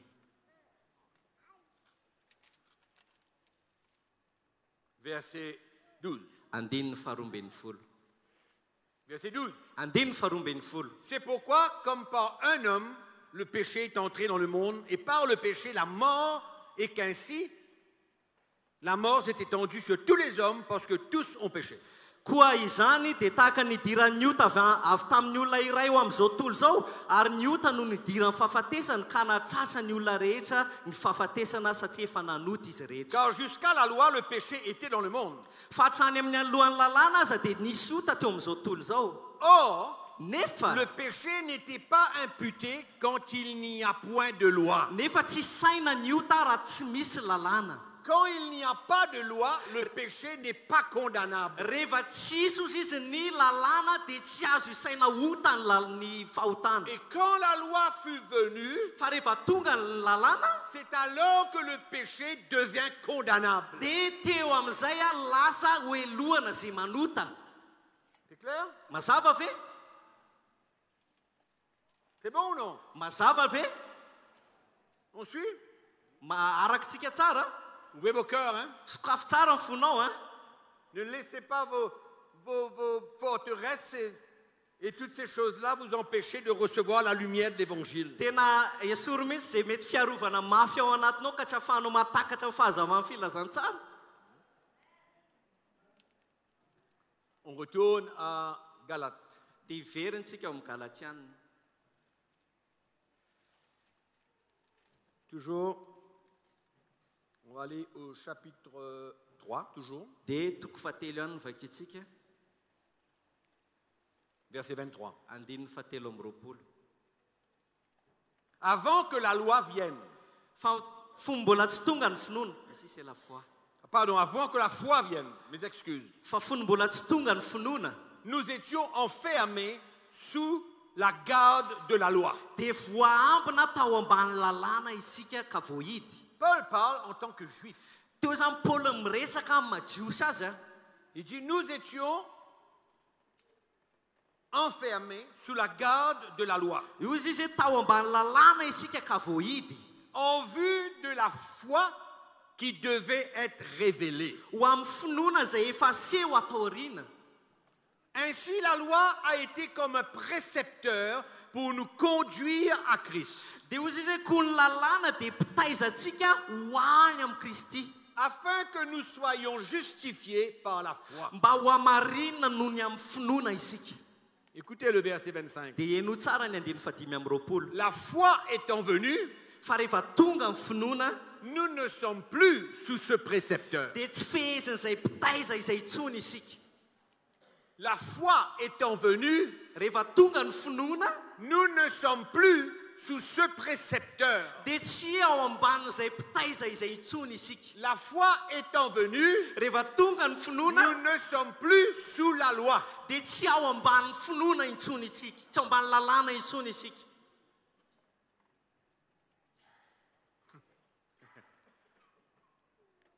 Comment ça se passe dans la tête là? ohatrany ahoana ny fitrangan'izany ao an-tsainao ao.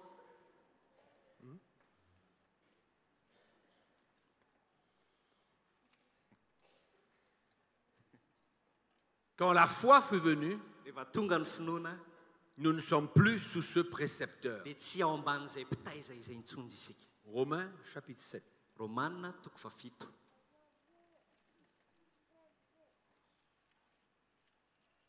Verset 6. andininy fahenina. Mais maintenant, nous avons été dégagés de la loi, fa ankehitriny dia efa afaka tamin'ny lalàna isika, étant morts à cette loi sous laquelle nous étions retenus, satria maty ny amin'izay niazona atsika, de sorte que maintenant nous servons sous le régime nouveau de l'esprit et non selon la lettre qui a vieilli. ka dia manompo amin'ny havaozam-panahy isika fa tsy amin'ny kaelan-tsoratra. Nous vivons sous le régime nouveau de izy l'esprit. izy hoe miaina amin'ny havaozam-panahy isika, De l'esprit. havaozam-panahy avy amin'ny fanahy. Nous vivons sous le régime nouveau de zany l'esprit hoe miaina amin'ny havaozam-panahy isika, et non selon la lettre qui représente la loi qui a vieilli. fa tsy ozy izy hoe tsy miaina amin'ny aela-tsoratra dia manambary hoe lalàna izay efa ela. Donc c'est sortir de sous un régime zany hoe niala et tany amin'ny entrer sous un autre régime. niaina niala tamin'ny fitondrana anankiray a ka nakaty amin'ny fiainana anankiray. Amen. amen.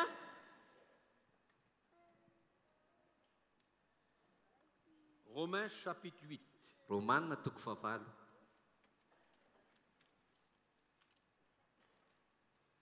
Verset 2. andininy faharoa. En effet, fa la loi de l'esprit de vie en Christ fa ao amin'ny Kristy Jesosy ny lalàn'ny fanahanaina m'a affranchi no na afaka ahy de la loi du péché et de la mort. tamin'ny lalàn'ny fahotana sy ny fahafatesana. La loi de l'esprit de vie en Christ ny lalàn'ny fanahanaina ao amin'ny Kristy m'a affranchi. no nanafaka ahy. Affranchi veut dire quoi? Inona ny dikany hoe naafaka ahy zany? J'étais esclave Zany hoe andevy aho teo aloha et je ne suis plus esclave. kanefa tsy andevy tsony ankehitriny. J'ai été affranchi nafanao de la loi du péché et de la mort. tamin'ny lalàny fahafatesana sy ny ota La loi a révélé le péché satria ny lalàna no nanambara ny ota et le péché m'emmène à la mort.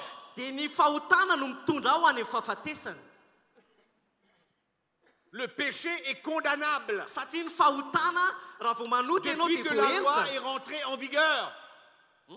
Depuis que la loi est rentrée en vigueur. manomboka tamin'ny idiran'ny lalàna zany C'est pourquoi il y a des millions de chrétiens qui se sentent condamnés aujourd'hui. zay mahatonga hoe betsaka ny kristianina ankehitriny mahatsapa manamely tena Parce que dans l'église, satria ao anivon'ny fiangonana il y a toujours l'esprit de la loi dia mbola misy foana izay fanahy lalàna izay qui garde le chrétien Ils aiment- esclave.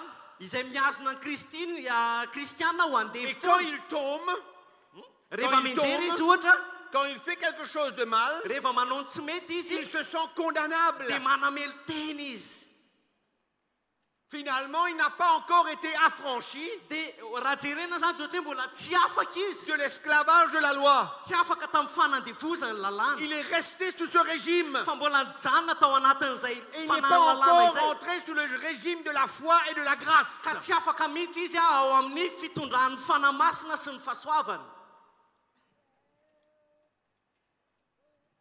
C'est malheureux dia mampalahelo qu'il existe aujourd'hui dans l'Église hoe ankehitriny mbola hita eo anivon'ny fiangonana des millions de pasteurs et de chrétiens qui se sentent condamnés. hoe kristianina amanetsiny sy amanarivony sy pasteur ihany koa aza mbola manamely tena Ils ne comprennent pas la différence entre l'ancienne alliance et la nouvelle alliance. satria tsy takany a hoe inona ny dikan'ny fanekena taloha sy ny fanekena vaovao Ils entrent dia miditra izy sous un régime qui ne les appartenait pas. dia miditra izy ao anatin'ny fitondrana taloha zay tsy izy akory ny tokony hainao Je répète. averiko any Les chrétiens aujourd'hui ny kristianina ankehitriny entrent sous le régime dia miditra ao ambaniny de ce qui ne les appartenait pas miditra ao ambany lalàna zay tsy et tokony qui hainany akory appartenait aux Juifs. fa natokana ho an'ny jiosy tamin'izany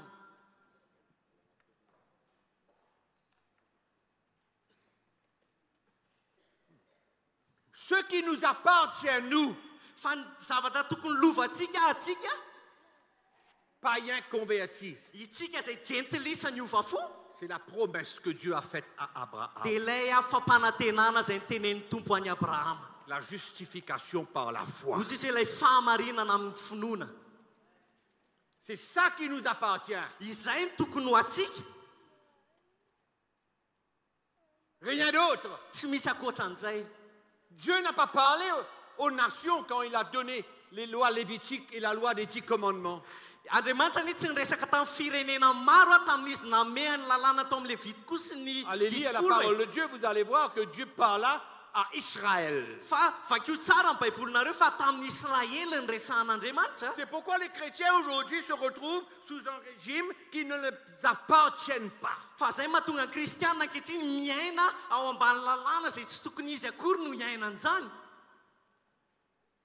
Mais c'est fou comment les chrétiens aujourd'hui qui sont sauvés par la foi, fa mampalahelo ankehitriny mahita kristianina zay tokony vonjena amin'ny finoana de par le manque de lumière et de révélation, kanefa noho ny tsy fahampiny fanambarana sy ny fahazava-tsaina ils se placent sous le régime de la loi. dia lasa izy a miditra ao ambany lalàna Et quand ils tombent, dia rehefa lava amin'izay izy ils sont condamnés. dia manamelo tena Parce que la loi condamne. satria ny lalàna manameloka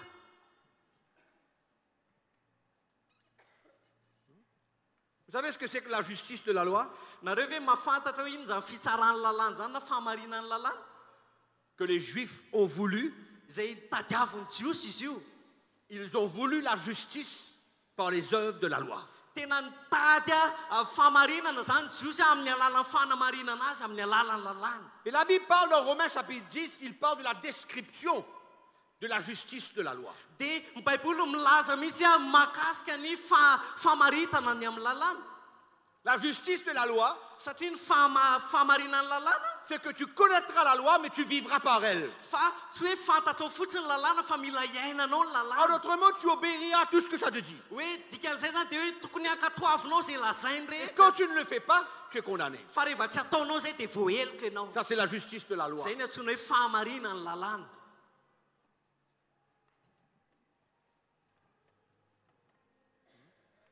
Est-ce qu'on veut ça? zany ve ny tadiavintsika Est-ce qu'on veut vivre pour être condamné?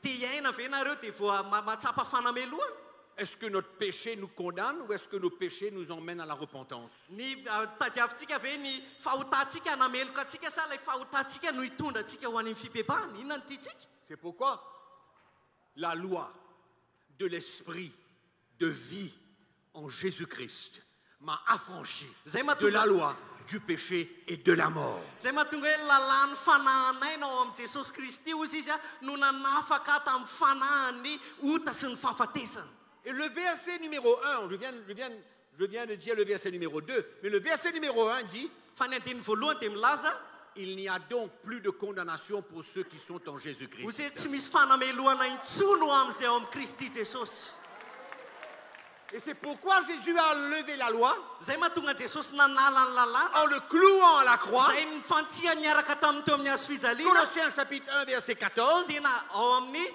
la loi qui travaillait contre nous, izay lalàna ny tokony hiasa amintsika la loi qui condamnait, lalàna zay manameloka Christ l'a cloué à la dia croix. ozy hoe kristy efa namatsika an'izany Afin niaraka que tamin'ny nous, teo les amin'ny hazo chrétiens de fijaliana la nouvelle alliance, mba ahafahantsika kristiana ty amin'ny fanekena nous vaovao ne vivons pas sous la condamnation, mba tsy hainantsika amin'ny mais fanamelohana nous vivons une relation avec Christ fa ahafahantsika miaina amin'ny fifandraisana amin'ny kristy sans aucune condamnation. tsy misy fanamelohana intsony Et quand on tombe, dia rehefa lavo ianao amin'izay rappelez-vous, dia tadio amin'izay hoe nahoana ianao rehefa lavo amin'izay la loi de qui? lalàna izy amin'izay La loi de lalàna izy l'esprit lalàny fanahanaina de vie lalàny en fanahanaina amin'izay Christ. no manafaka ahy C'est pourquoi Jésus a dit à ses disciples, zay mahatonga an jesosy niresaka tamin'ny mpianany je m'en vais andeha aho vers le Père. ho any miraiko Je ne vous laisserai pas orphelins. ary tsy avelako kamboty anareo Et le Père vous enverra le Saint-Esprit fa izy kosa ny anome anareo ny fanamasina qui viendra habiter en vous. izay monina ao anatinareo C'est lui qui va vous conduire. dia izy amin'izay no hitarika C'est lui anareo qui vous enseignera. dia izy no hampianatra C'est anareo lui qui vous convaincra. ary izy no handresy lahatra anareo C'est lui qui vous parlera. ary izy no hiteny aminareo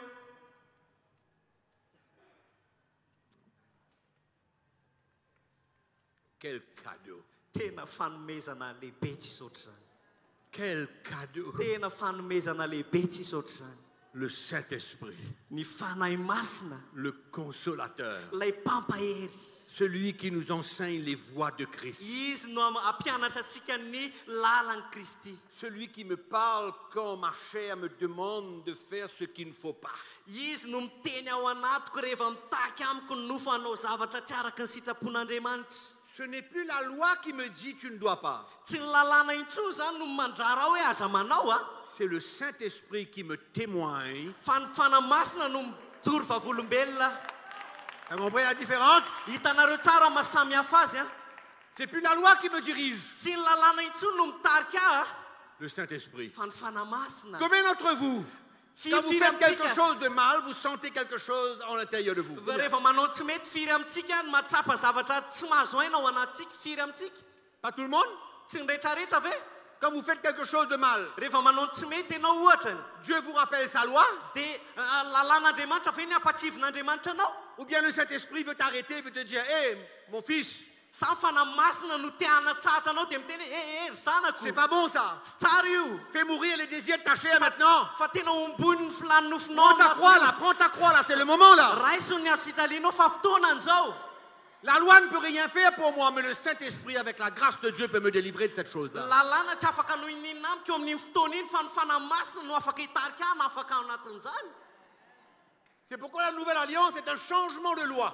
zay mahatonga hoe fanekena vaovao dia nisy fiovana lalàna tao Allez, ouvrez votre Bible, je vous montre. Hébreux chapitre 7, vous allez voir. Il y a eu un changement de loi.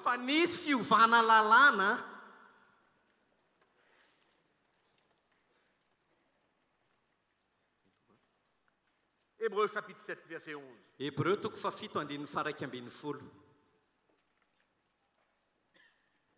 Disons en passant que la loi est bonne. Elle est sainte. Elle est juste. La loi est une description du style de vie que Dieu nous demande. Pourquoi la loi ne changera pas? Dieu ne change pas, ne veut pas changer notre style de vie. Il veut toujours que nous puissions marcher dans la sainteté, loin du péché. C'est pourquoi la loi, elle ne change pas. C'est pourquoi Jésus a dit, je suis venu pour accomplir la loi.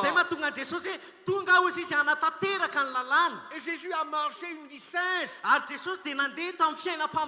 il n'était pas sous le régime de la loi. Et la preuve y est, c'est qu'il a guéri les malades le jour du sabbat.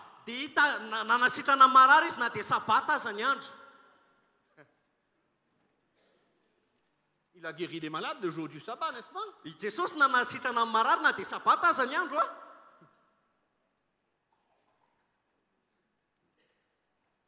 Mais il a marché d'une vie sainte. C'est pourquoi la loi, elle est bonne. Elle est juste. Mais on ne peut pas se retrouver sous le régime. C'est-à-dire dirigé par la loi. Je vais faire ce que la loi me dit. Tu n'as pas besoin d'être sous ce régime. Parce que le Saint-Esprit, Dieu lui-même habite en toi et il est capable de te diriger, de vouloir t'arrêter, de vouloir te dire qu'est-ce qui est bon et qu'est-ce qui est vrai.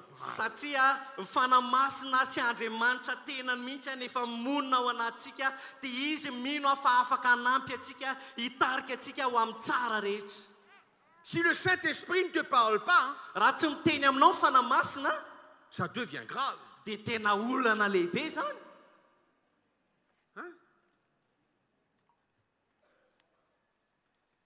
Allez, on retourne. Hébreux chapitre 7, verset 11. Si donc la perfection, là maintenant il va parler de la loi lévitique. Toutes les lois, toutes les prescriptions, les ordonnances, tout ce que le peuple d'Israël avait besoin de faire.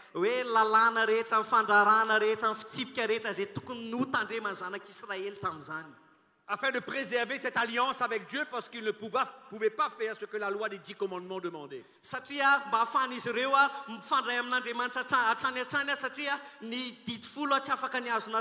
Et Dieu a établi la loi lévitique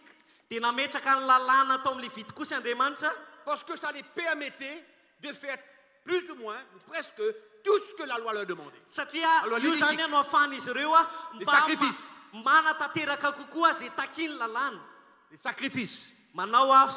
C'était les sacrifices qui gardaient cette communion avec Dieu. Alors il dit, si donc la perfection avait été possible par le sacerdoce lévitique, parce que c'est sur ce sacerdoce que repose la loi donnée au peuple. Donc si la perfection avait été possible, était-il encore nécessaire qu'il paraisse un autre sacrificateur selon l'ordre de Melchisédek et non selon l'ordre d'Aaron?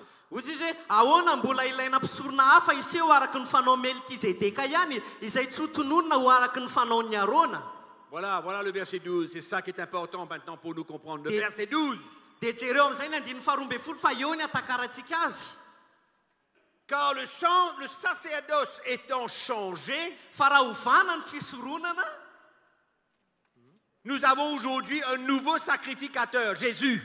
dia tsy maintsy hovana koa ny lalàna dia Jesosy. Notre sacrificateur n'est pas Aaron ou son fils ou le petit-fils ou le petit-fils de son fils. Ary c'est écrit ou c'est toi qui dis ça? Ary mpisorona ankehitriny ozy izy dia tsy arona intsony na zafy ny arona tsy ny hafa sy ny taranany manaraka azy. Parce que tous les sacrificateurs de la tribu de Lévi sortaient de Aaron. Satria ny mpisorona rehetra izay mivoaka avy ao an-tanànan'i Lévi dia avy amin'ny Arona avokoa.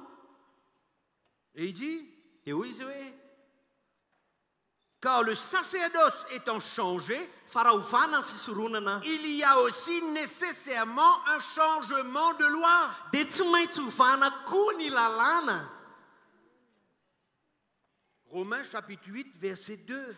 Romanina toko fahavalo andininy faharoa. En effet, la loi de l'esprit de vie en Christ Jésus m'a affranchi de la loi du péché et de la mort. Fa efa nahafaka ny fanahanaina avy amin'ny Jesosy Kristy nahafaka tamin'ny lalàna ny fanahany ota sy ny fahafatesana. Amen. Amen. Donc Christ est venu changer Dikan'izay zany Kristy dia tonga anova. le sacerdoce. Anova ny fomba fisoronana. Ce n'est plus les Lévites et les prêtres de l'Ancien Testament qui sont sacrificateurs aujourd'hui. Tsy mpisorona intsony na ny levy tamin'ny testamenta taloha intsony zany no mpisorona ankehitriny. Christ est devenu le souverain Fa Kristy sacrificateur no tonga lasa mpisorona be. qui n'a rien à voir Izay tsisy idirany avec le sacerdoce lévitique. tsisy idirany mpisorona tany amin'ny levy intsony. Du reste, Ny ambiny Jésus n'est pas de la tribu de Lévi. ary Jesosy dia tsy ao anatin'ny fokony levy Il est de la tribu de Juda. fa avy any amin'ny fokony Joda. Amen. Amen. Il ne veut pas s'associer Fa izy tsy tia hifangaro aux lois de l'Ancienne Alliance. tsy tia hifangaro amin'ny lalàna tany Parce qu'il fanekena est venu taloha. établir Satria izy dia tonga metraka une nouvelle alliance lalàna fanekena vaovao sur des meilleures promesses. ho an'ny fanekena tsara lavitra. Et il n'a pas été établi sans serment. Il a été établi avec le serment de Dieu. Ary izy tsy hoe nanao an'izany tsy niaraka tamin'ny tenin'Andriamanitra fa nanao an'izany izy araka ny fampanantenan'Andriamanitra. Les sacrificateurs de l'Ancienne Alliance, Ny mpisorona tany amin'ny fanekena taloha ils étaient sacrificateurs par naissance. fa izy ireo dia mpisorona satria ohatrany hoe taranaka zany. Il fallait être fils de sacrificateur pour devenir sacrificateur. Mila zanako mpisorona ianao zay vao tokony tonga mpisorona. Mais Jésus-Christ, Fa Jesosy Kristy verset 29. andininy fa 7:20. Et cela n'a pas eu lieu sans serment. Verset 20. Verset 20. Ok. Merci. Ary tahaka ny Melkizedeka dia tsy natao mpisorona raha tsy tamin'ny fianianana. Car les Lévites sont devenus sacrificateurs sans serment. Fa ireny kosa dia natao mpisorona tsy tamin'ny fianianana. Mais Jésus est devenu avec serment par celui qui lui a dit. Fa Jesosy ilay izy tamin'ny fianianana nataon'ilay nilaza taminy hoe Par Dieu son Père tamin'ny rainy zany qui a fait un serment izay nianiana taminy et qui a déclaré, dia nilaza hoe le Seigneur Dieu a juré efa nianiana Jehova et il ne se repentira ka pas. tsy hanenina. Tu es sacrificateur pour toujours, Ianao no mpisorona mandrakizay selon l'ordre de Melchisédek. araky ny didy napetraky Melkizedeka. En d'autres mots, il n'y aura pas encore d'autres sacrificateurs Dikan'izay zany tsy hisy intsony mpisorona hafa parce qu'il a été établi par serment de la part de Dieu son Père pour toujours. satria Jehova Andriamanitra mihitsy any efa nianiana azy sy nametraka azy ho mpisorona mandrakizay. C'est pourquoi Jésus, à cause de cela, Zay mahatonga hoe Jesosy noho ny amin'izay il est le garant dia izy no mpanome antoka. d'une alliance excellente. Izy mpanome antoka ny fanekena tsara lavitra. Amen. Amen. C'est pourquoi nous, les serviteurs de Dieu, Zay mahatonga tsika izay mpanompon'Andriamanitra on a besoin de faire attention. mila mitandrina tsara tsika. de ne pas nous mettre nous-mêmes sous la loi et mettre le peuple de Dieu sous la loi. hoe ametraka ny tenantsika ao ambany lalàna ary avy eo ametraka ny vahoaka an'andriamanitra ihany koa ao ambany lalàna. Et ne pas établir des lois sur le peuple de Dieu. Ka ametraka lalàna eo anivon'ny vahoaka an'andriamanitra. Parce que Dieu nous appelle à la liberté parce qu'il nous a affranchis. Fa andriamanitra niantso atsika ho amin'ny fahafana satria ozy izy nanafaka atsika izy. Il nous a affranchis. Nanafaka atsika izy. Amen. Amen. Galates chapitre Galatiana 5. toko fahadimy. Galates chapitre 5. Galatiana toko fahadimy. Verset 1. Andininy voalohany. C'est pour la liberté que Christ nous a affranchis. Ho amin'ny fahafahana no nahafahany Kristy atsika. Demeurez donc ferme. Ka mitomoera tsara. Et ne vous laissez pas mettre de nouveau sous le joug de la servitude. Fa aza mety ho azon'ny zioka ny fanandevozana intsony. En d'autres mots, ne permettez à personne Amin'ny teny hafa hoe aza avela isy olona. de mettre des lois sur votre vie. Ametraka lalàna intsony eo amin'ny fiainanao. Parce que désormais, c'est l'Esprit de Dieu qui vous conduit. Satria manomboka eto dia fanan'Andriamanitra ny efa mitarika atsika. L'ancienne alliance Ny fanekena taloha est une alliance de la chair. dia fanekena ara-nofo. La nouvelle alliance Fa ny fanekena vaovao est une alliance de cœur. dia faneken'ny fo. C'est pourquoi c'est notre cœur qui doit parler. Zay mahatonga hoe ny fo ny tokony hiteny be kokoa. Nous sommes appelés à vivre selon notre cœur. Satria tsika dia natsoina hiaina amin'ny fotsika. La manière dont notre cœur, par l'Esprit, nous conduit. Hoe amin'ny alalan'ny fotsika izay tarihan'ny fanamasina. L'Esprit de Dieu parle à notre cœur. Dia miteny ao am-potsika ny fanamasina. Nous avons le témoignage de l'Esprit de Dieu en nous. Dia manana vavolombelon'ny fanan'Andriamanitra tsika ao amintsika. Si nous sommes enfants de Dieu, Raha tena zanak'Andriamanitra nous avons le témoignage par l'Esprit dia mijoro vavolombelona ao am-potsika ny fanamasina que nous sommes enfants de Dieu. hoe isika dia zanak'Andriamanitra. Et cet esprit, elle nous a été donné Satria ny fanamasina dia nomena atsika afin que nous soyons conduits par lui. mba hahafahany mitarika atsika. Amen. Amen. Donc nous ne sommes pas supposés de vivre sous un autre régime que le régime de l'esprit. Dikan'izay zany tsika tsy tokony hiaina ao ambany lalàna intsony Le na régime- hiaina ambany zavatra hafa Le intsony régime de l'esprit. ankoatra ny fanamasina. Amen. Amen. Comment peut-on essayer de vivre les deux alliances en même temps? Ahoana kay fomba hiainantsika ireo fanekena anankiroa ireo miaraka? C'est impossible. Tsy possible zany. Si nous voulons vivre sous une loi, Raha te hiaina ao ambany lalàna isika, nous empêchons l'Esprit de Dieu de nous conduire. izay manakana ny fanan'Andriamanitra mihitsy tsy hitarika atsika. Parce que la loi qui nous est imposée, Satria ny lalàna izay napetraka teo amintsika nous avons besoin de le faire. dia mila tsy maintsy taterahantsika. Et si nous nous sentons sous l'obligation de le faire, Ary raha mahatsapa isika ho voatery tsy maintsy hanatanteraka azy ce n'est plus l'Esprit de Dieu qui nous conduit. dia tsy ny fanahin'ny tompontsony no mitarika atsika, C'est la loi qui nous est imposée. fa ny lalàna no mametraka atsika an'izany. Et Paul vient dire, Dia zao ny tenin'ny Paoly il vient de le lire, vao nivakintsika teo, c'est pour la liberté que Christ nous a affranchis. ho amin'ny fahafahana no niantsony Kristy atsika. Demeurez donc fermes et ne vous laissez pas mettre de nouveau sous le joug de la servitude. Koa tomoera tsara ka aza mety ho azon'ny jioka amin'ny fanandevozana intsony. Il faut nous éloigner Mila manalavitra isika des œuvres de la loi. ny asan'ny lalàna.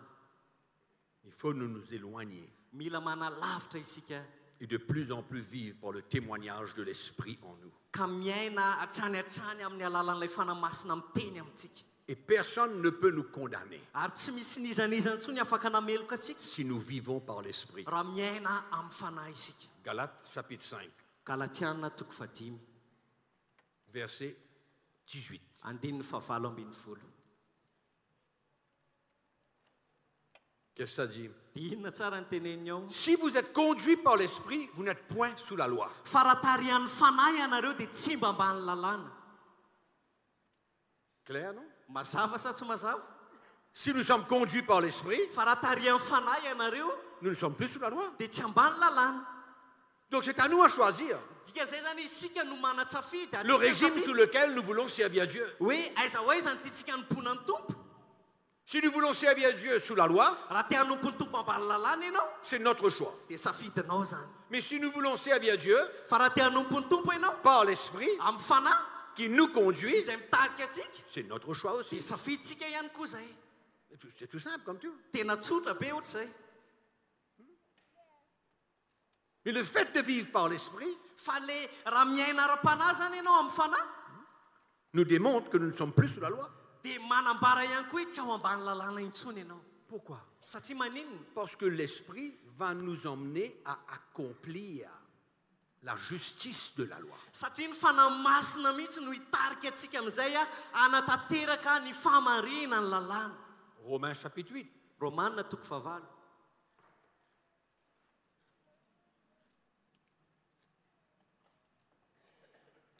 Verset 3. Andininy fahatelo.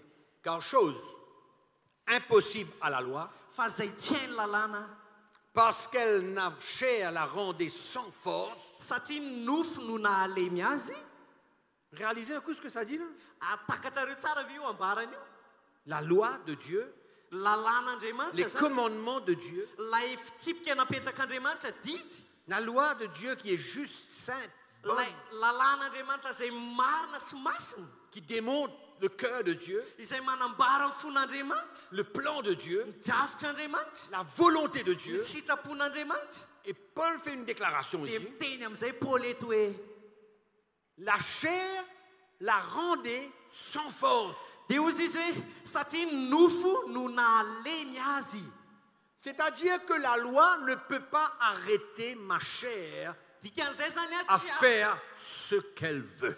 dikan'izay zany tsy afaka hanatsatra ny nofoko mihitsy sy ny filan'ny nofoko mihitsy ny lalàna hanatanteraka ny filany. En faisant ce que ma chair me demande, Satria rehefa manao ny sitrapony ny nofoko démontre que la loi est sans force dia maneho hoe tsisy heriny eto amiko kay ny pour lalàna. m'arrêter. Tsy afaka manatsahatra ny filako ny lalàna. La loi ne peut pas m'arrêter. Satria ny lalàna tsy afaka manajanona.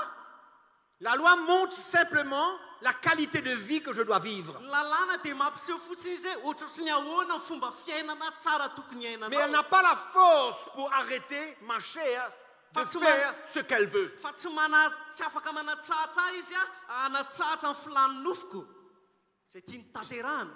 Mes frères et sœurs, c'est pas moi qui dis ça. Za no miteny an'izany raha lasy anabavy a. On lit dans la Bible. Fa mamaky baiboly tsika. Car chose impossible à la loi, Fa zay tsy hainy lalàna parce que la chair la rendait sans force, satria ny nofo no nahalemy azy.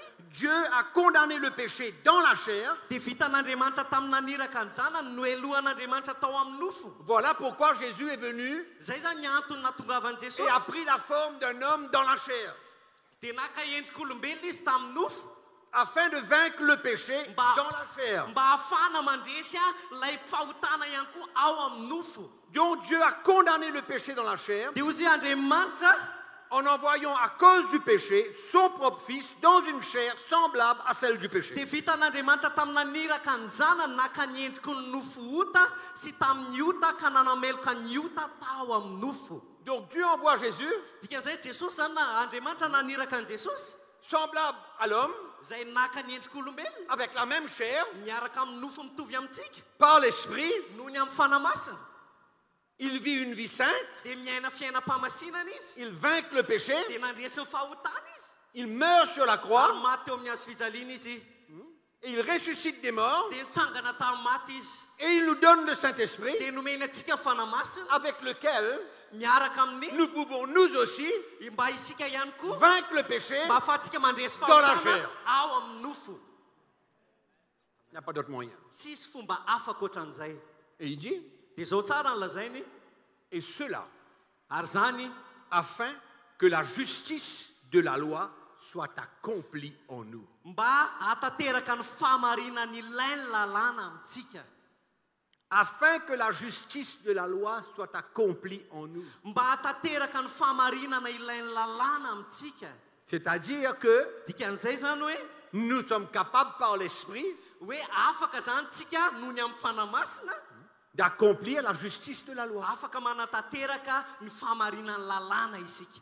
Regardez ce qu'il dit. Jere tsara ny lazainy a. Qui marchons, Izay mandeha, non selon la chair, izay tsy mandeha araky ny nofo, mais selon l'esprit. fa araky ny fanahy. Donc tu marches selon l'esprit, Dikan'izay raha mandeha ara-panahy ianao araky et ny tu ne fanahy, marches pas selon la chair, tsy mandeha araky ny nofo, tu accompliras la justice de la loi. dia raha tsy mandeha araky ny nofo ianao dia manatanteraka sady a ny famarinany lalàna. Donc tu n'as pas besoin de la loi, Dikan'izay zany tsy mila lalàna intsony tu ianao, l'accompliras. fa efa tanteraka ho azy ny lalàna. Non pas en marchant selon la chair, mais en marchant selon l'esprit. Tsy hoe mandeha ara-nofo fa rehefa mandeha araky ny fanahy. En obéissant à la voix de l'esprit, Rehefa manaiky mankatoy ny feon'ny fanahy ianao, qui te montre le chemin izay manora anao ny lalana, sur lequel tu es. izay misy anao. N'oublie pas Ary azadino, de prendre ta croix. raisy ny azo fijalianao. N'oublie pas Azadino, de faire mourir tout ce qui est en toi et terrestre. tena ataovy maty avokoa zay zavatra ety ambany sy ny mahakasika anao. Amen. Amen. Pourquoi rester sous la loi? Fa manintsika ty hijanona ambany lalàna? Pourquoi ne pas préférer être libre et de marcher selon l'esprit? Fa manino ianao tsy te ho afaka ka andeha araky ny fanahy fotsiny? L'esprit de Dieu est-il capable de me conduire? Ny fanan'Andriamanitra ve tena afaka hitarika atsika? Est-il capable de me diriger, de me demander de faire ce que Dieu veut? Afaka mitarika avy hoe fanahy masin'Andriamanitra hanao ny sitrapon'Andriamanitra? Est-il capable de me parler, de me diriger? Afaka miteny amiko ve izy ka hitarika ahy? Ou j'ai besoin d'une instruction dans ma poche, là où je vais, qu'est-ce que je dois faire? Sa mila fandrarana atao anaty posiko ahafahanao manoro lalana? Ou bien des lois écrites à l'arrière de l'église, tu dois faire ça, ça tu ne peux pas, ça tu es obligé, ça tu peux faire, ça tu ne peux pas faire. Sa ianao mila Amsa? soratra ngeza be zay lalàna eo ery amin'ny faran'ny fiangonana soratana hoe ty azonao atao, ty tsy azonao atao. L'esprit n'est pas capable de nous conduire. Fa ny fanahy masina ve tsy afaka hitarika atsika? Moi je veux répéter cela, l'esprit de Dieu n'est pas capable de me conduire, Averika any hoe fanahy masina ve tsy afaka hitarika atsika? de me dire ce que j'ai besoin de faire. Hoe teny amiko hoe zao no tokony ataonao? L'esprit de Dieu est-il vivant en moi? Velona atao amiko ve ny fanan'Andriamanitra? L'Esprit Saint, est-ce qu'il parle? Fanahy masina ve tena afaka miteny? Est-ce qu'il parle à mon cœur? Miteny atao poko? Est-ce que je ressens qu'il me dit certaines choses? Tena tsapako ve miteny ana zavatra Est-ce que je ressens comme il m'avertit des problèmes de devant? Tsapako ve rehefa mampitandrina amin'ny fanahy masina ny amin'ny zavatra eo alohako? Ou alors j'ai besoin d'aller dans Exode ou dans Lévitique pour essayer de voir qu'est-ce que je dois faire? Sa mila mamadika any amin'ny Exodo sy Levity kosa mba ahafantarako inona ny tokony ataoko? Qu'est-ce qui est meilleur? Inona ny tianao? La loi ou le Saint-Esprit en moi? Ny lalàna toi? sa fanahy masina ato amiko sy ao aminao? La chair rendait la loi sans force, Ny nofo izy a no nalemy ny lalàna. incapable de m'arrêter. Tsy mahasakana ny nofo zany ny lalàna. La loi était capable de m'arrêter de faire du mal. Incapable. Ny lalàna tsy asakana mihitsy tsy hanao ny ratsy. Elle me montre seulement que c'est pas bon. Tena mampiseho ahy fotsiny izy a zay ny azonao atao hoe tsy mety io. Mais le Saint-Esprit aussi peut me montrer ce qui est pas bon. Fa fanahy masina koa ny afaka mampiseho ahy hoe tsy tsara io e. Il est là pour ça. Ary izay mihitsy ny antom-pisiny. Il est là pour m'avertir. Eo izy ampitandrina. Il est là pour me dire, ben écoute là ce que tu fais là, attention là. Eo izy miteny amiko hoe eno tsara tsy mety io zavatra tadiavinao Et atao avec io la a. grâce de Dieu, Ary noho ny fahasoavan'Andriamanitra je peux m'arrêter et me détourner de ce que ma chair me demandait. dia afaka mitsatra sy tena miodina ny amin'izay takiny nofoko ahy. Avec la force de Dieu et la grâce de Dieu, Miaraka amin'ny herin'Andriamanitra sy ny et mon fahasoavan'Andriamanitra désir de prendre ma croix et de le suivre, sy ny etaetako a te handray ny azy fijaliako le Saint-Esprit m'aidera, dia hanampy amin'ny fanahy masina. peut-être pas 99 fois ou 100 fois sur 100, Mety ihany koa tsy ho 5 isanjato a, mais kanefa il est capable afaka manao de me an'izany. détourner du mal que je voulais faire Tena hoe tsy hanao ny ratsy azy ilay ny filany nofoko atao, et de m'emmener à plaire à Dieu. fa tena hoe mitarika aho hanao ny sitrapon'Andriamanitra. Moi, je choisis le Saint-Esprit. Za tena misafidy ny fanahy masina. Moi, je choisis le Saint-Esprit Aleoko misafidy ny fanahy masina pour m'aider, mba hanampy ahy, pour m'instruire, pour me conduire, pour m'avertir, pour me convaincre. ampianatra handresy lahatra sy hitarika ahy, C'est ma relation avec Dieu. satria fifandraisako amin'Andriamanitra izany. C'est le Saint-Esprit qui parle, Ny fanahy masina qui est no miteny, vivant en moi. izay velona ato amiko. Il est vivant. Velona izy. Amen. Amen. Je vais mettre un peu de lumière sur un texte que beaucoup de gens se servent. Anisy fahazavana kely fotsiny eo amin'ny andinitsoratra masina izay ampiasain'ny olona matetika. Se servent pour démontrer qu'il faut demeurer sous la loi. Ampisehoan'ny olona hoe mbola mila ao ambany lalàna isika.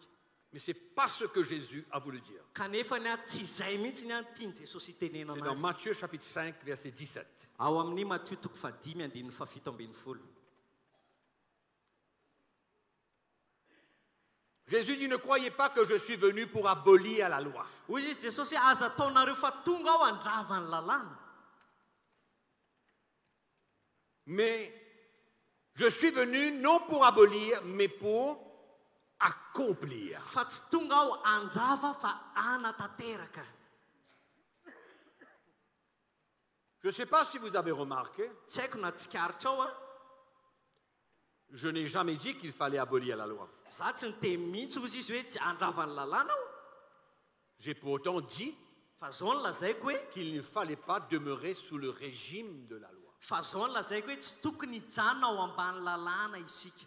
Et que ce n'est pas la loi qui est bonne, juste et vraie, Ary tsy ilay lalàna izay marina sy mahitsy sy marina qui masina pourra m'aider à marcher dans la sainteté. no hanampy ahy handeha amin'ny fahamasinana. En d'autres mots, la vie de Jésus Dikan'izay zany ny fiainan'i Jesosy est venue démontrer dia nampisehoany mihitsy que la loi est bonne hoe tsara aloha ny lalàna et que Dieu n'a pas changé de mode de vie pour nous ary Andriamanitra tsy nanova ny fomba tokony hiainantsika. et que Jésus dit, je suis venu, Ka Jesosy niteny hoe j'ai tonga aho accompli tout ce que la loi demande afaka manatanteraka izay takiany lalàna par l'Esprit. amin'ny alalan'ny fanamasina. Quand c'est le Saint-Esprit qui m'a conduit, qui m'a guidé, qui m'a aidé, qui était avec moi. Rehefa ny fanamasina no mitarika ahy sy mitarika ahy.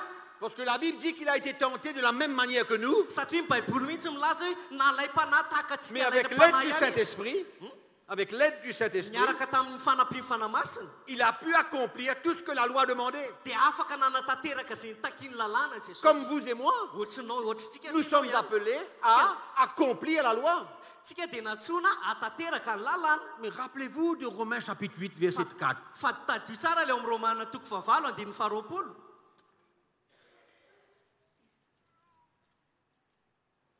Et cela afin que la justice de la loi soit accomplie en nous, Mba hahafahan'ny fahamarinan'ny lalàna tanteraka ao amintsika. qui marchons non selon la chair, mais selon l'Esprit. Izay mandeha araky ny nofo, izay tsy mandeha araky ny nofo fa ara-panahy.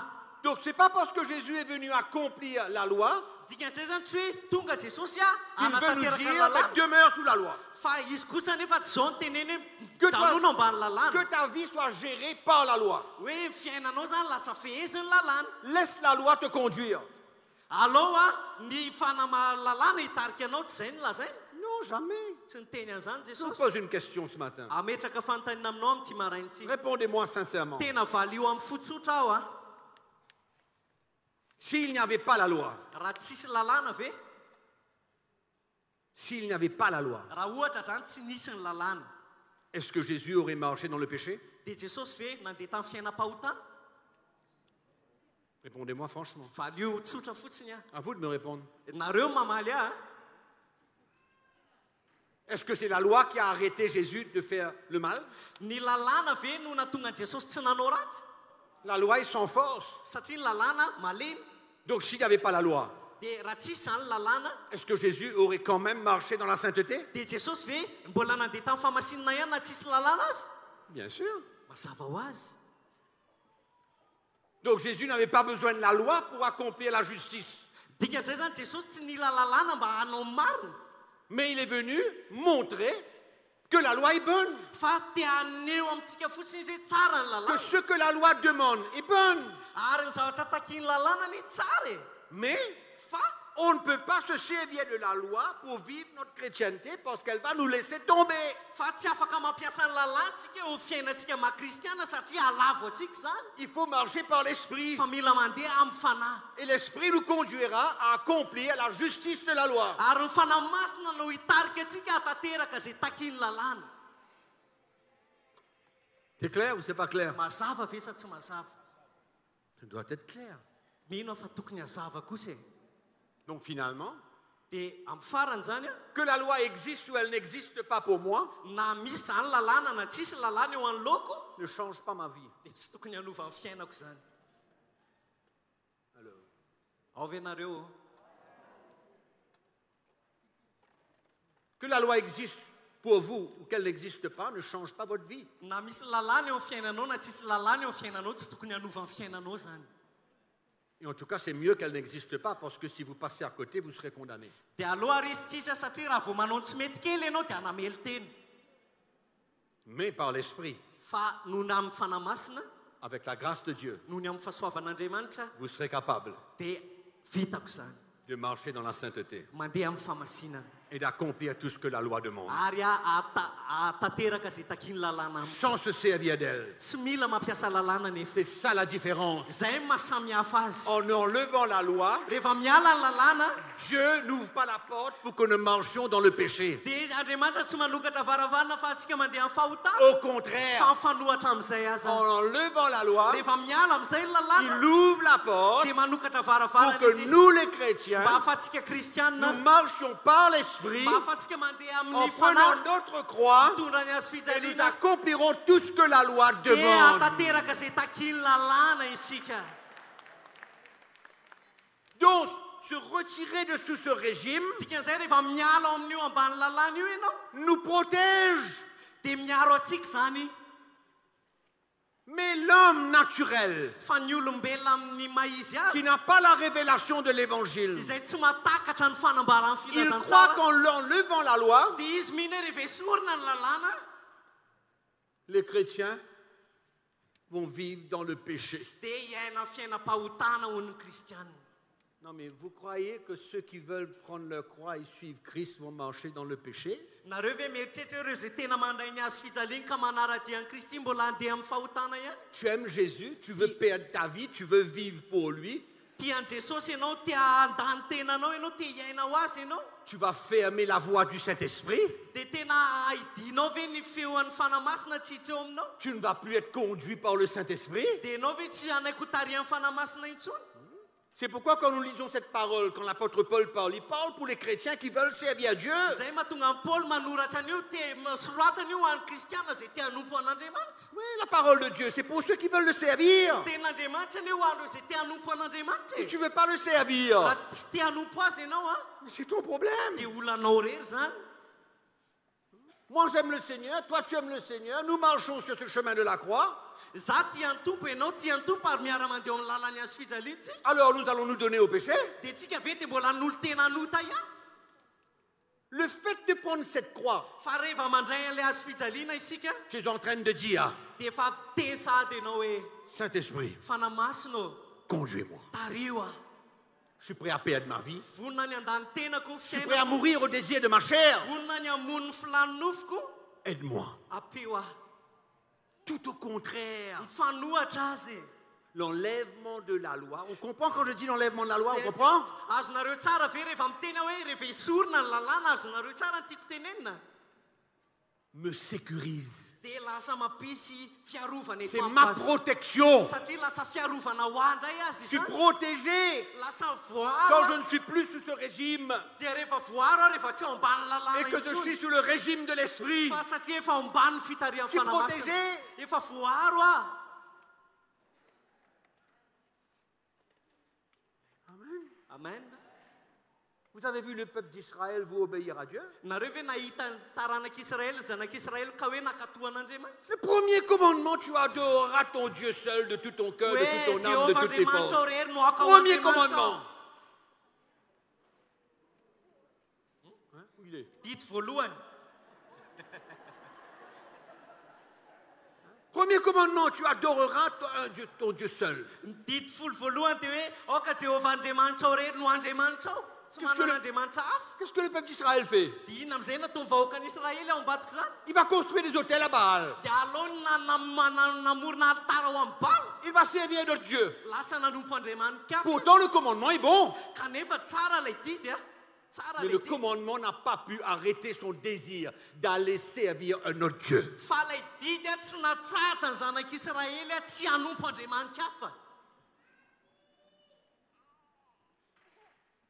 Et c'est principalement pourquoi la colère de Dieu a été manifestée. Parce qu'ils adorèrent un autre Dieu.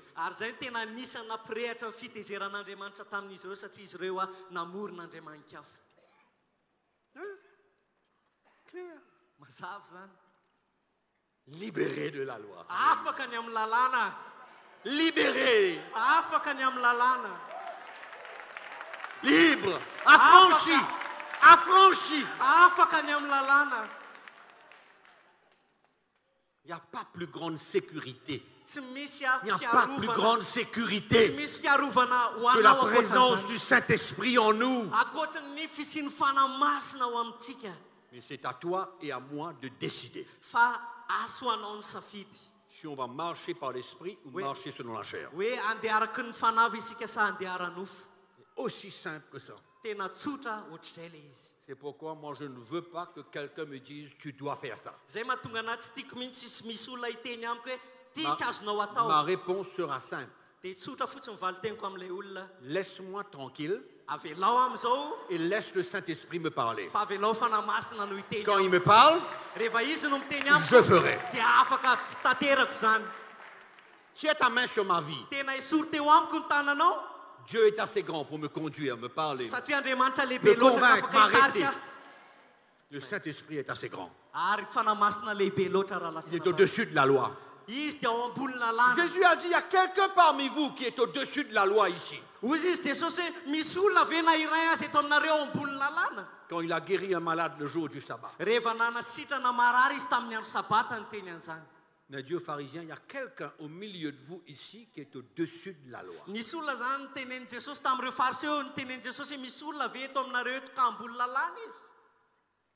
Amen. Conduit par l'Esprit. Le cœur de Dieu s'est manifesté envers cet homme ou cette femme, je ne sais pas qui c'était malade.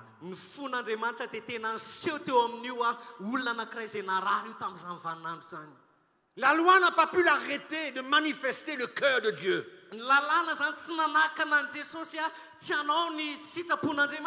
L'Esprit de Dieu l'a emmené à être au-dessus de la loi pour guérir cet homme. Son cœur était plus grand que la loi. Le cœur de Dieu est au-dessus de la loi. Attention, tu ne peux pas faire ça parce que la loi te demande de ne pas faire ça. Mais où est le Saint-Esprit? Où est le Saint-Esprit? Ou bien la loi te dit il faut que tu fasses ça. Il y a des pasteurs qui vont même bien loin. Tu fais pas ça. Tu es maudit.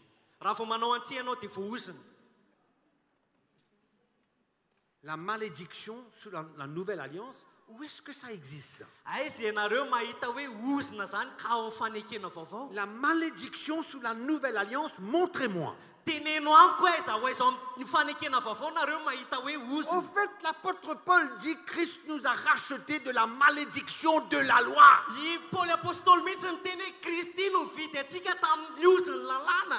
C'est là où il y avait la malédiction. La malédiction sous la nouvelle alliance. Les pharisiens, les sadducéens, les religieux. Oui, ils ont voulu arrêter Jésus de faire du bien à cause de la loi. Et toi, tu veux mettre la loi sur moi? Tu ne réussiras jamais. Je suis un homme libre.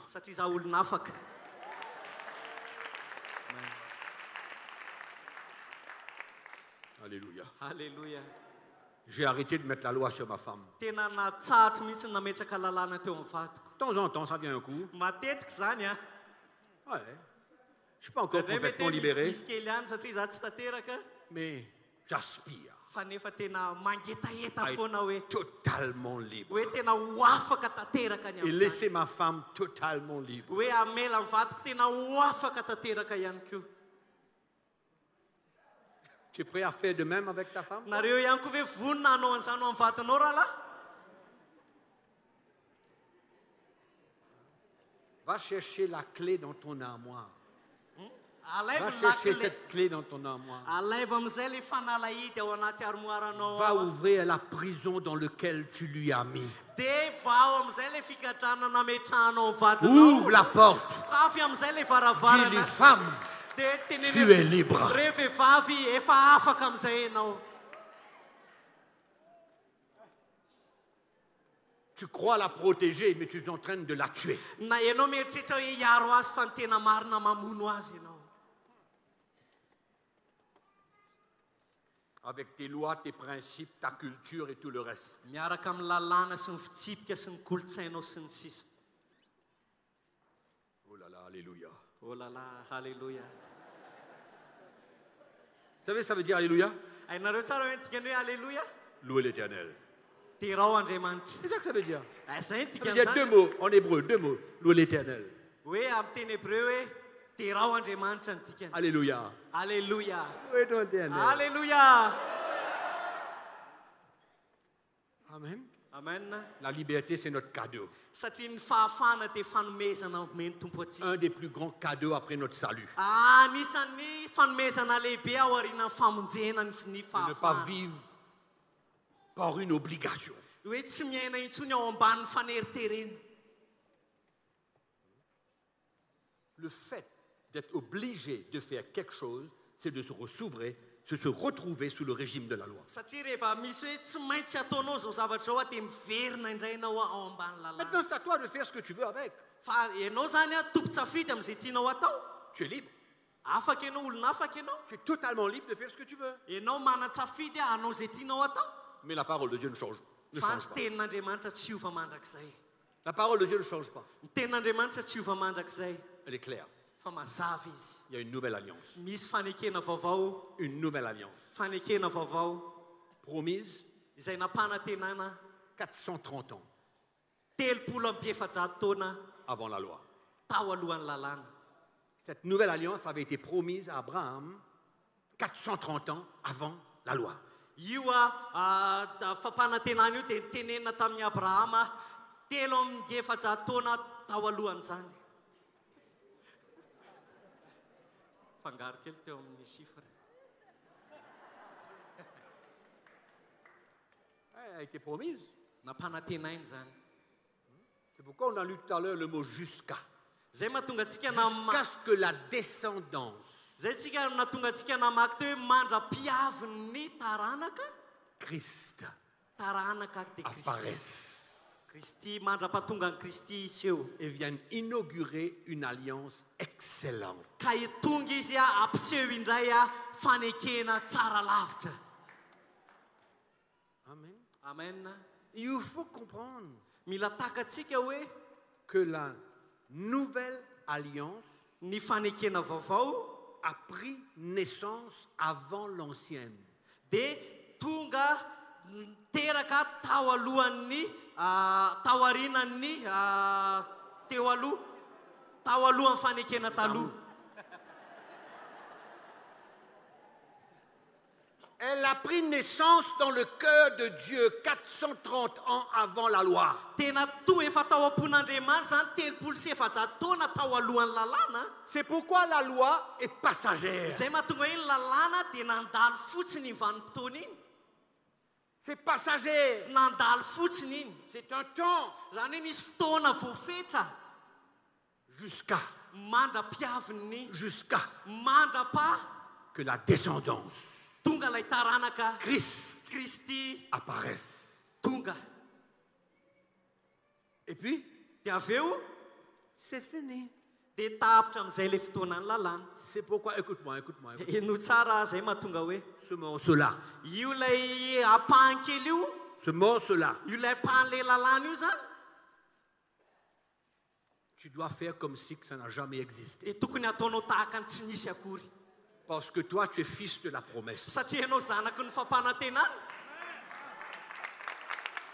T'as compris? Mazava ve? Tu es fils de la promesse. Ianao ny zanaky ny fampanantenana e.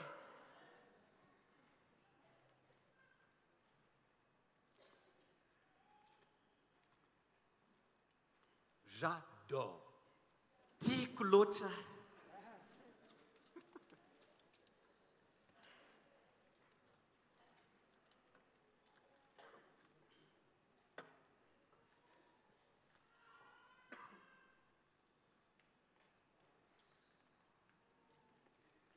Romains chapitre 9.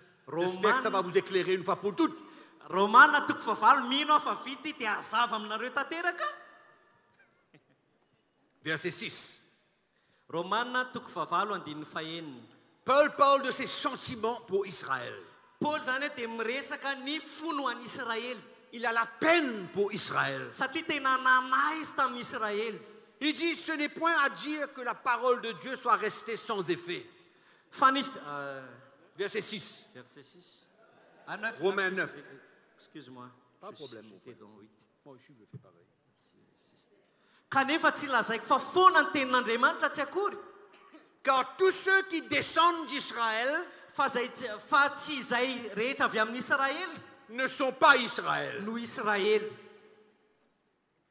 Et bien qu'il soit la postérité d'Abraham, écoute bien, Ino tsara ary na dia taranak'Abrahama azy ireo ils ne sont pas tous ses enfants. dia tsy zanany avokoa.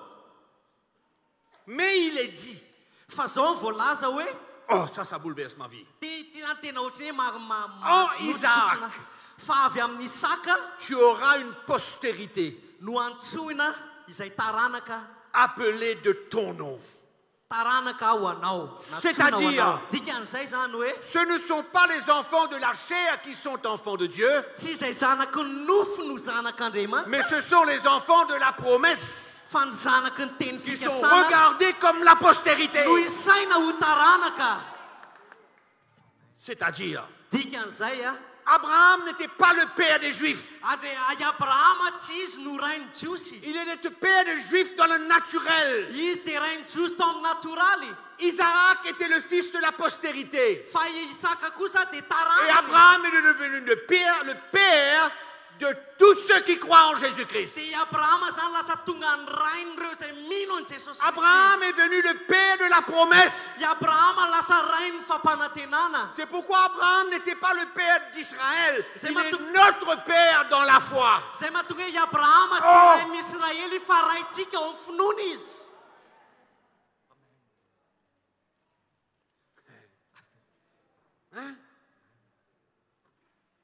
Il n'est pas le père des Juifs. Izy tsy Il est rain'ny le père Jiosy, d'Isaac. rain'ny Isaka. Il est le père d'Isaac. Rain'ny Isaka izy. Tu aurais cru qu'il deviendrait ton père? Tu aurais cru qu'il deviendrait ton père? Ianao ve nieritreritra izy ho lasa rainao? Tu n'aurais pas cru. Tsy Parce mino que azy. l'homme comprend les choses dans sa tête. Satria ny olona rehefa te hataka zavatra dia amin'ny sainy tia ny hatakarana azy.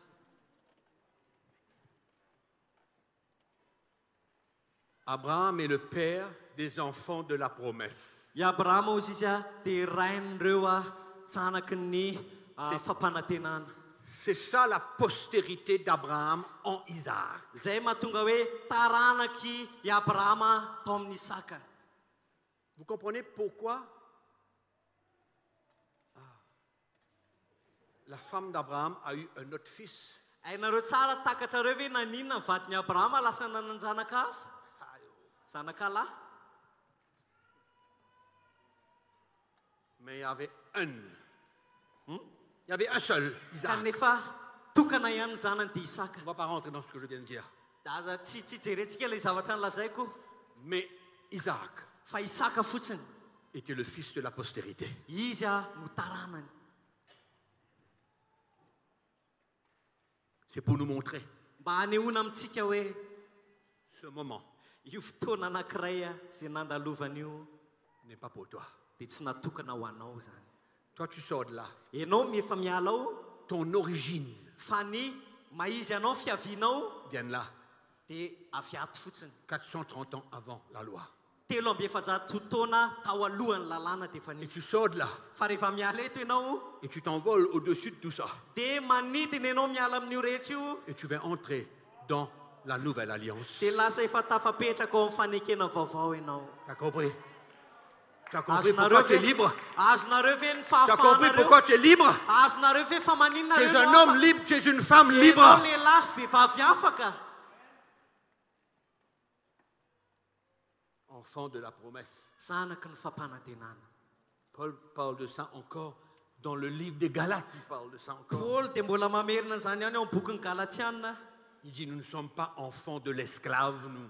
ozy izy hoe tsika ozy izy tsy zanaky ny fanandevozana En parlant de la femme d'esclave, rehefa miresaka mahakasika an'ilay vehivavy andevo Agar, iagara qui représente l'ancienne alliance. iagara izay manambara an'ilay fanekena Mais taloha nous, enfants de Dieu, nés de nouveau, fa isika vahoaka an'andriamanitra olom-baovao nous sommes enfants de la femme libre. dia tsika ilay zanak'ilay vehivavy afaka fa tsy Et agara Sarah représente la nouvelle alliance. ary sara dia manambara an'ilay fanekena C'est pourquoi vaovao nous sommes enfants de la promesse. izay mahatonga hoe isika ne dia zanaky ny fampanantenana e C'est pourquoi nous survolons Zay mahatonga au-dessus antsika de hoe l'ancienne alliance. aviatontsika Et nous avons la racine dans la nouvelle alliance. atontsika manidina avy ato amin'ilay taloha dia manidina ka mamaka ato amin'ilay fanekena vaovao Pourquoi tu veux la loi? fa manina ianao mbola tia Pourquoi lalàna tu veux imposer la loi? fa manina ianao mbola tia ametraka Pourquoi tu veux lalàna vivre sous la loi? fa mila esorinao ny Pourquoi lalàna tu veux accepter la fa loi? manina ianao tia anaiky ny lalàna Non! oka zay Laisse ça pour ce temps-là. avelao zany tamin'izany vaninandro zany Dieu n'a pas oublié les Juifs. fa andriamanitra tsy nanadininy jiosy C'est pourquoi il dit, zay mahatonga azy ny teny hoe ce qui vient de dire dans Romains, le vao nyteneny teo ato amin'ny romanina hoe les Juifs nés de nouveau. lay jiosy teraka indray Il dit, Romains 8, 9. 6, Romains 9. quand tous ceux qui descendent d'Israël ne sont pas Israël, kanefa ozy izy tsy izay rehetra avy tamin'ny Israely no et bien qu'ils Israely soient la postérité d'Abraham, ils ne sont pas tous ses enfants, mais il est dit, ary na dia taranaky Abrahama azy ireo dia tsy zanany avokoa en Isaac, tu auras une postérité. fa avy amin'ny Isaka no antsoina Appelé izay de taranaka ton ao nom. anao. Antsoina ho taranaka ao anao Ce ne sont pas les enfants de la chair qui sont enfants de Dieu, mais que ce sont les enfants de la promesse. fa tsy izay zanaka ara-nofo no zanak'Andriamanitra fa zanaky ny teny fikasana Dieu n'a pas oublié les Juifs, Andriamanitra tsy nanadino ny jiosy parce que les Juifs d'aujourd'hui, satria ny jiosy amin'izao vaninandro qui sont ianantsika encore zao dans l'esclavage, dia mbola ao anatin'ny fanandevozana izy peuvent ireo se tourner à Christ fa mbola manana safidy izy et iokona amin'ny reconnaître Kristy que Jésus-Christ est le Fils de Dieu. ary mbola manana safidy Il est izy le Messie. hiaiko hoe jesosy no andriamanitra izy no mesia Ils feront partie dia ho lasa ihany koa izy ireo avy eo de cette même postérité, ao anatin'io taranaka enfant teny de la fikasana io promesse. teny zanaky ny teny fikasana Amen. amen Tu veux rester esclave?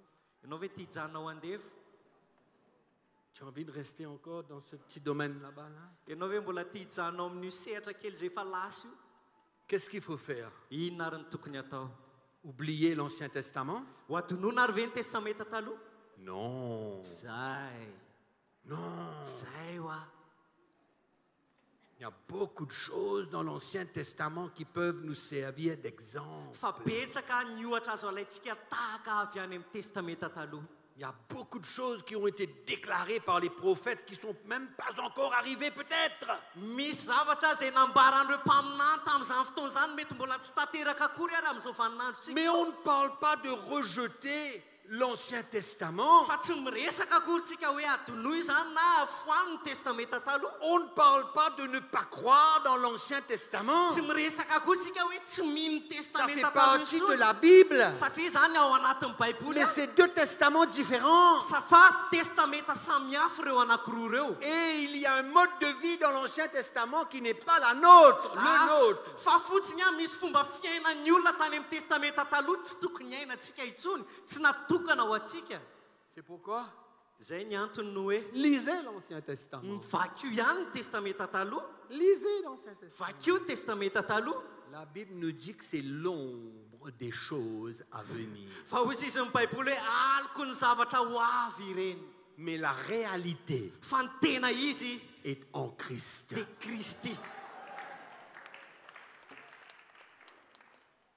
C'est pourquoi je veux vous aider. Zay mahatonga anahy hoe te hanampy anareo aho. Quand vous recevez l'évangile, Rehefa mandray ny filazantsara isika restez tranquille. dia tomoera tsara. Reste tranquille. Aoka ianao tena hijanona tsara, ngila tsofina tsara. Jusque le temps arrive où cela devienne une réalité, une révélation claire dans ton cœur. Mandra-pahatonga an'izany tena ho lasa famarinana azonao tsara, tonga famarinana marina ao am-ponao. Mais la vérité de Dieu reste la vérité de Dieu. Fa ny famarinan'Andriamanitra dia tsy hiova fa ho famarinan'Andriamanitra foana. Moi, je veux vous aider Ary za te hanampy anao à sortir de l'esclavage. hiala ao anatin'ny fanandevozana. Sortez.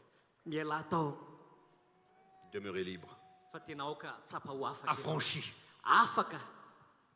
Prisonnier. Afaka ny amin'ny gadra. C'est ça un affranchi. Anareo tsara le hoe afaka. Des Ohatr'izao prisonniers. gadra. Je déclare, Manonina hoe selon la parole de Dieu, araka ny tenin'Andriamanitra que tu es appelé à être un homme et une femme libres. hoe ianao dia lehilahy sy vehivavy nantsoina ho afaka. Si monsieur X n'est pas content, Raha tsy faly monsieur X pardonne, relâche, bénis-le. dia mamela eloko avela ho any izy. Mais toi, Fa ianao kosa reste libre. aoka ianao hitoetra ho afaka mandrakariva. Ne laisse personne te mettre de nouveau sous le joug de l'esclavage. Ary aza miverina intsony a ho hidina indreo ambany ziokany lalàny fanandevozana. Ce matin, Fa mity marainty a tu es un homme libre, tu es une femme libre. efa lehilahy sy vehivavy afaka ianao. Amen. Amen. Quelle victoire extraordinaire. Tena Quelle hoe grâce fandresena tsy extraordinaire. takatry ny sainy zany. Amen. Amen. On rend gloire à Jésus. Ndao tsika hideran'Andriamanitra ame On voninahitra rend azy. gloire à Dieu. Ndao tsika anome voninahitra ny tompo. Si cela peut vous aider dans votre marche chrétienne, Raha afaka hanampy anao tokoa zany a ao anatin'ny fandehananao amin'ny dans votre ministère, ao anatin'ny asa fanomponao c'est le temps dia fotoana ankehitriny d'avoir la foi mila manam-pinoana dans la parole de Dieu. amin'ny tenin'Andriamanitra. C'est le temps Fotoana ankehitriny d'avoir la foi en Dieu. mila manana finoana an'Andriamanitra isika. Alléluia. Alléluia. Amen. Amen. Qui peut résister à la parole de Dieu? Iza no afaka nohatra ny tenin'Andriamanitra? L'homme naturel. Olombelona ve? Oui, il va résister. Afaka nohatra ihany izy. Mais c'est pas grave. Fa tsy olan'izany.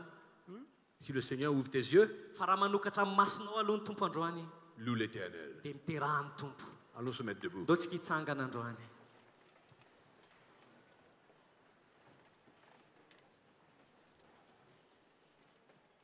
Alléluia. Alléluia. Ah, le Seigneur est bon. Tena tsara ny tompo e. Moi, j'aime l'évangile. Za tena tiako ny filazantsara.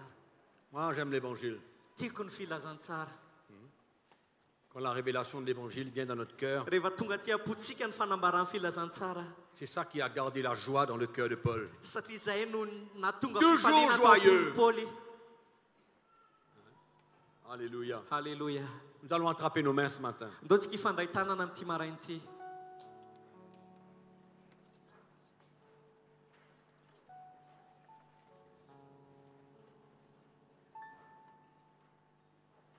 Alléluia. Alléluia.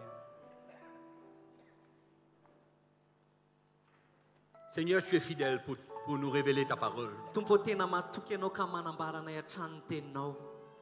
Tu es fidèle pour venir nous libérer de nos liens. Matoky ianao ka tena nanafaka anay tamin'ny fatotra nisy anay. Tu te montres fidèle encore ce matin pour nous affranchir. Tena mbola mampiseho ny fatokianao ianao ka nahafaka anay. Combien de temps nous avons marché dans l'esclavage, Fotoana firy zay tompo nandehananay tao ambanin'ny fanandevozana. sous le régime de la loi. Tao ambany lalàna. Mais ce matin, Fa amin'ity marainty tu viens nous éclairer par ton esprit manazava anay amin'ny alalan'ny fanahinao ianao. au moyen de ta parole. Amin'ny alalan'ny teninao.